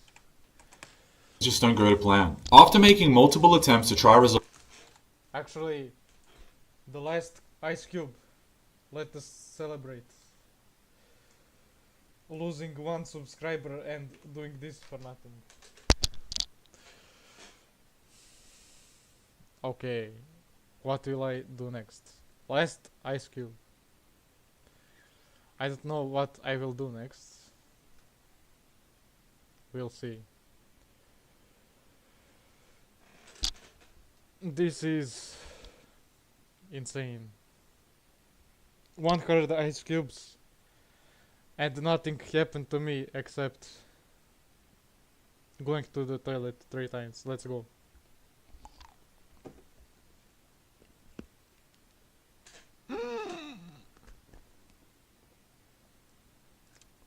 Bro, I lost another subscriber. I must end the stream. This is insane. I at this rate I will get back to 100 subscribers. Okay, bro left.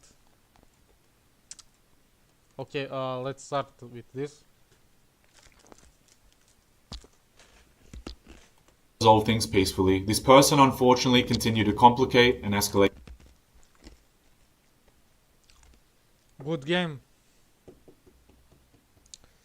I survived 100 ice cubes. Do I have something to say? Do I have something to say? Well, I'm a huge fan of ice cubes, but 18 on average. There are some days when I don't eat them. Like maybe I eat 18 ice cubes per 2 weeks, in 2 weeks.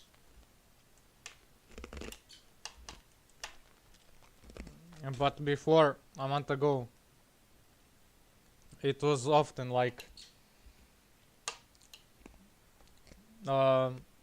every second day, like 18 ice cubes or something like that.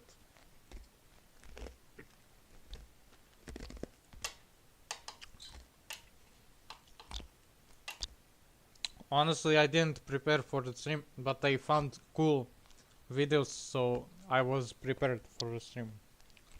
Only because of those videos.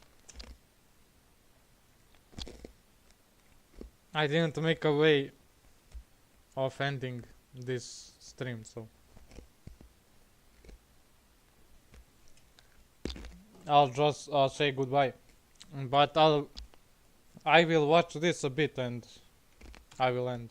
The situation. Eventually, I reached breaking point and I said enough is enough. Good, yeah. Once I involved my Yeah. lawyers, they uncovered numerous issues. One of the most significant findings was that, allegedly, this man attempted to commit tax fraud by altering the deal's documented price. This manipulation was intended to deceive the government into believing that the deal's value was much lower than what he sold it for, enabling him to pay much less in taxes and defraud the Indonesian people and government. A point to remember about what I'm telling you. So, after finding all of this out, we decided to file a lawsuit because things were getting scary. But just 48 hours after filing this lawsuit, mysteriously, dozens of negative articles and videos appeared online. Coordinated, targeted attacks, all designed to destroy my name and reputation. I was shocked. They took my 6-month-old video and cut out parts where I stated that I just purchased a land and anything else they could throw out of context, whilst leaving out anything.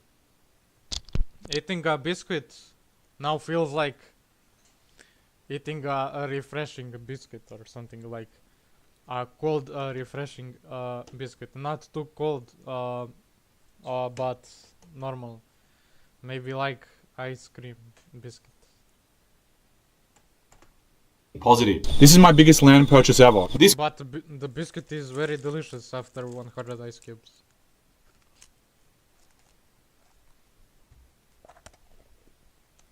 Way more than before.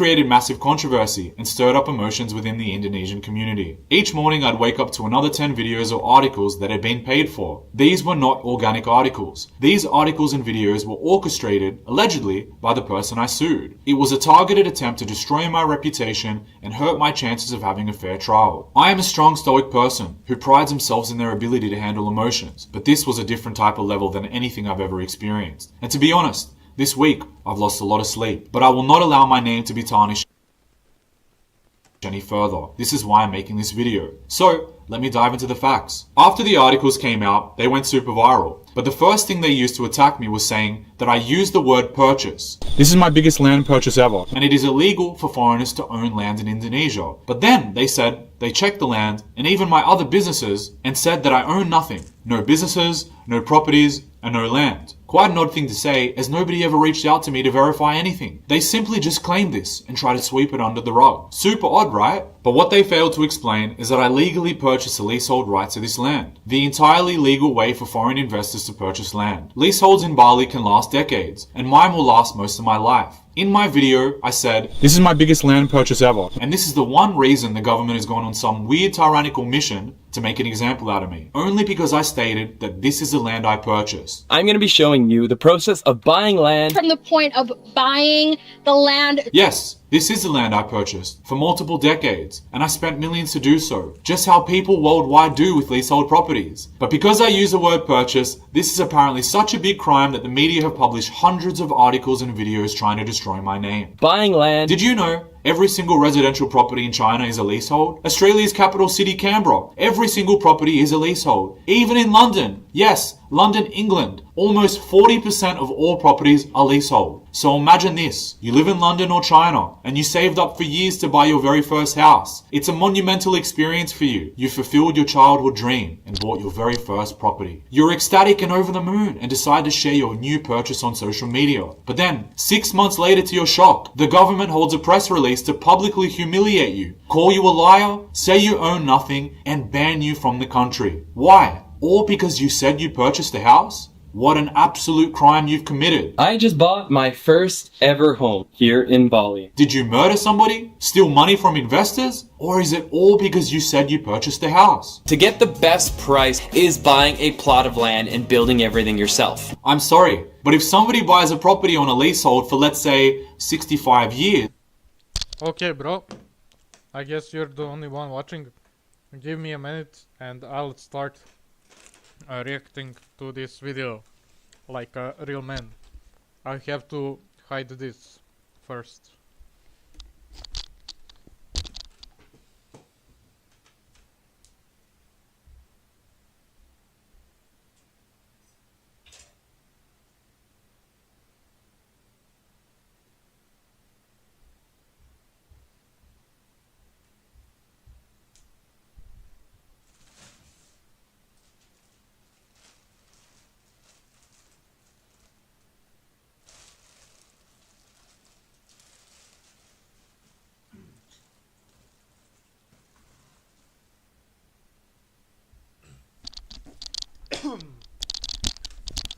Bro, rate my shirt. And thank you for being the only one. Oh, Peter. Desi Petre, brat moj. Brat moj. Hi, Peter. I ate 100 ice cubes. You may not believe, but watch it for yourself. Brat moj. So, we're watching this guy from Indonesia. So I'm reacting to him. So, let's go. Also, Peter, there are many cool things in my life, like I got a car, you probably saw it on my Instagram story, and also I lost 2 subscribers because of this stream most likely, so wait. But they will go back. There were some periods where like I lost 3 subscribers because I swiped from sketches to like making real life content to the one that isn't mine and not real life. Okay, let's stop yapping. So I don't worry. that will last most likely till they're dead. I would be shocked if you had the same experience as We'll what's end just happened to after me. this I video, really like wouldn't 5 expect minutes. anybody to make a post saying, "Hey guys, I just bought my dream leasehold Peter, thank you for coming. property Peter. expiring in 57 years." No, because that would sound very, very weird. My wife Casey and I bought a block of land in Bali. So, I legally acquired the rights to the land, exactly how I think should Bali have, is yet the nobody ever mentions capital this. city. And I can tell you, right now, there is literally no difference in price between owning the freehold or the leasehold. So why wouldn't I do it? That's right. Because it's illegal, and I only wanted to do it the legal way. I still don't really understand why the media and government only cared about me, since it's totally an organic and natural media story that wasn't paid for, right? Kinda like how the media and government doesn't care about any of these people. I want to go check out more land to buy because prices are going through the roof, and I've never seen something so crazy. Like, you can double your money. I'm going to be showing you the process of buying land. It has been a 2-year journey of building my dream house here in Bali, Indonesia, literally from the point of buying the land. I just bought my first ever home. Despite the facts, the government issued a statement claiming I own nothing, banned me permanently, blacklisted me, turned this into a national story, and completely humiliated me. They even claim my lies could scare away other foreign investors from Bali. Wait, when you say foreign investors, do you mean somebody who invests millions into Bali, creates thousands of jobs, and businesses that pay loads of taxes? That sounds like somebody I know. Never mind. Anyway, let's talk about Penny Lane, the restaurant they say that I don't own. If I don't own the restaurant, then why do I have access to its financial statements? It seems a bit odd that they would say that I don't own something without ever contacting me to verify it. I'm sorry, but I'm a businessman, and this means setting up things to protect my investments. I'm a shareholder and an owner. Yes, I'm not in the bar making cocktails. I'm structured as a shareholder and investor. It's weird they would say that I don't own it. Do they think that I pass 3 security at the front and the 100 people working and then hop behind the bar to film this video? Penny Lane is one of the most successful physical businesses on the island. It generates on average $500,000 per month. This revenue contributes to hundreds of Balinese and their families who depend on these jobs. But for some reason, one sentence was taken, and on a technicality, they've done this all to me. My wife Casey and I. So the country prevented people to get money from this guy or something he complains about.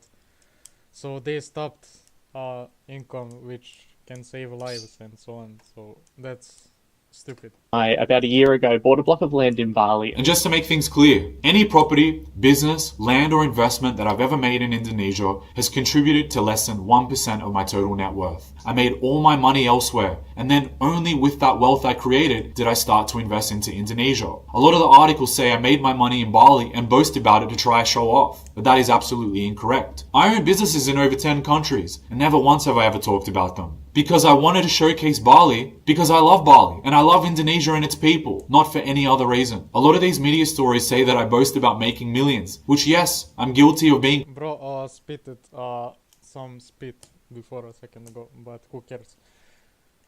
proud of the things I've accomplished. But in every video, I try to inspire and motivate others to let them know that this is possible. Every video I'm going to try to educate and inspire the next generation to come and to do this. I come from a low income government benefits household, and this is why I try to motivate everybody to let them know if I can do it, then so can you. Even in my Bali videos, I tried my best to showcase something to add a positive message. But of course, none of these were put in the articles. Life isn't all about money and numbers in a bank account. There are things that you should go and do. Be creative, create things. If it's just about money, you'll never be happy. So, my lies of spending millions for the land, my lies of investing into businesses that contributes to hundreds of Balinese families, and they then use me as an example to say that this could scare away foreign investors. Really? The timing of all of this is very mysterious, and the person who allegedly paid for all of these attacks got exactly what he wanted. The campaign succeeded. But nobody's looked into this person, have they? It's very odd, isn't it? Can you imagine having any of this happen to you? Imagine getting into a deal, spending millions legally, finding out you've been lied and cheated to, and then getting absolutely destroyed by the media and government, all because you were trying to protect your investment and the Balinese people involved in this deal. This would never happen in a Western country. Never. Because this would fall into a very weird category of what one could consider of being framed. Especially after they checked and looked into everything. And I got banned exactly for what? For using the word purchase? I want to go check out more land to buy. But the person who allegedly cheated the Balinese and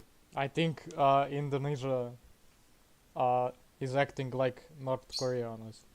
Defrauded the government is still out there sipping This situation. coconuts on the beach. It's very odd, isn't it? I've invested millions into Bali. I put Balinese families into housing, their children through school, and donated to countless charities. But I've never put any of that onto social media. I showcase Bali as a beautiful place for family, friends, and investment. I love Indonesia. It's one of my favorite countries. I've been visiting Indonesia since I was 17, before anything existed like what does today, before it was a mega tourist hotspot. So it's extremely disappointing that this is a treatment I've received. Now, the only reason I've made this video is because through my year-long social media journey, I've amassed a strong following of people who have witnessed it. Throughout this journey, I've decided to sell nothing. No courses, no memberships, not even a fucking coffee mug. You know why? Because my name and integrity mean so much to me. I've made my wealth on my own. I did this from nothing. I didn't need a course, I didn't need a membership, I didn't need to sell a single fucking thing. That's very difficult, like, doing it without a course, like, without any teachers. I started documenting my life to inspire the younger version of me, a young kid trying to find people like me to look up to let him know that this is possible. And in trying so hard to protect my reputation by turning away millions in deals that I've been approached for, I've now had the only thing that truly matters to me attacked. My reputation is everything, and a man's reputation is the most valuable thing that he can leave behind. So, I end this video to make it clear how much I hate corruption. These cheap media stories cost a few $100s to produce 10 at a time. And the government, you represent the people. So I trust you will look over the facts closely and stand up against corruption. I hate corruption. I really strongly despise it. I'm sure the Indonesian people feel the same way, because Indonesians are some of my favorite people in the world. I've learned a lot from you guys, and so I have full faith in the Indonesian people and the system to properly look into the facts and make this right. Okay. That's it. Keep talking, I'm close.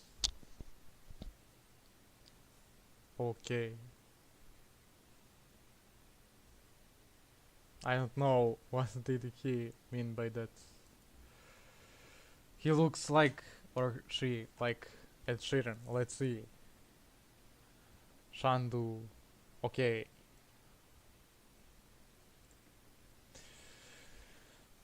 Well, that's it.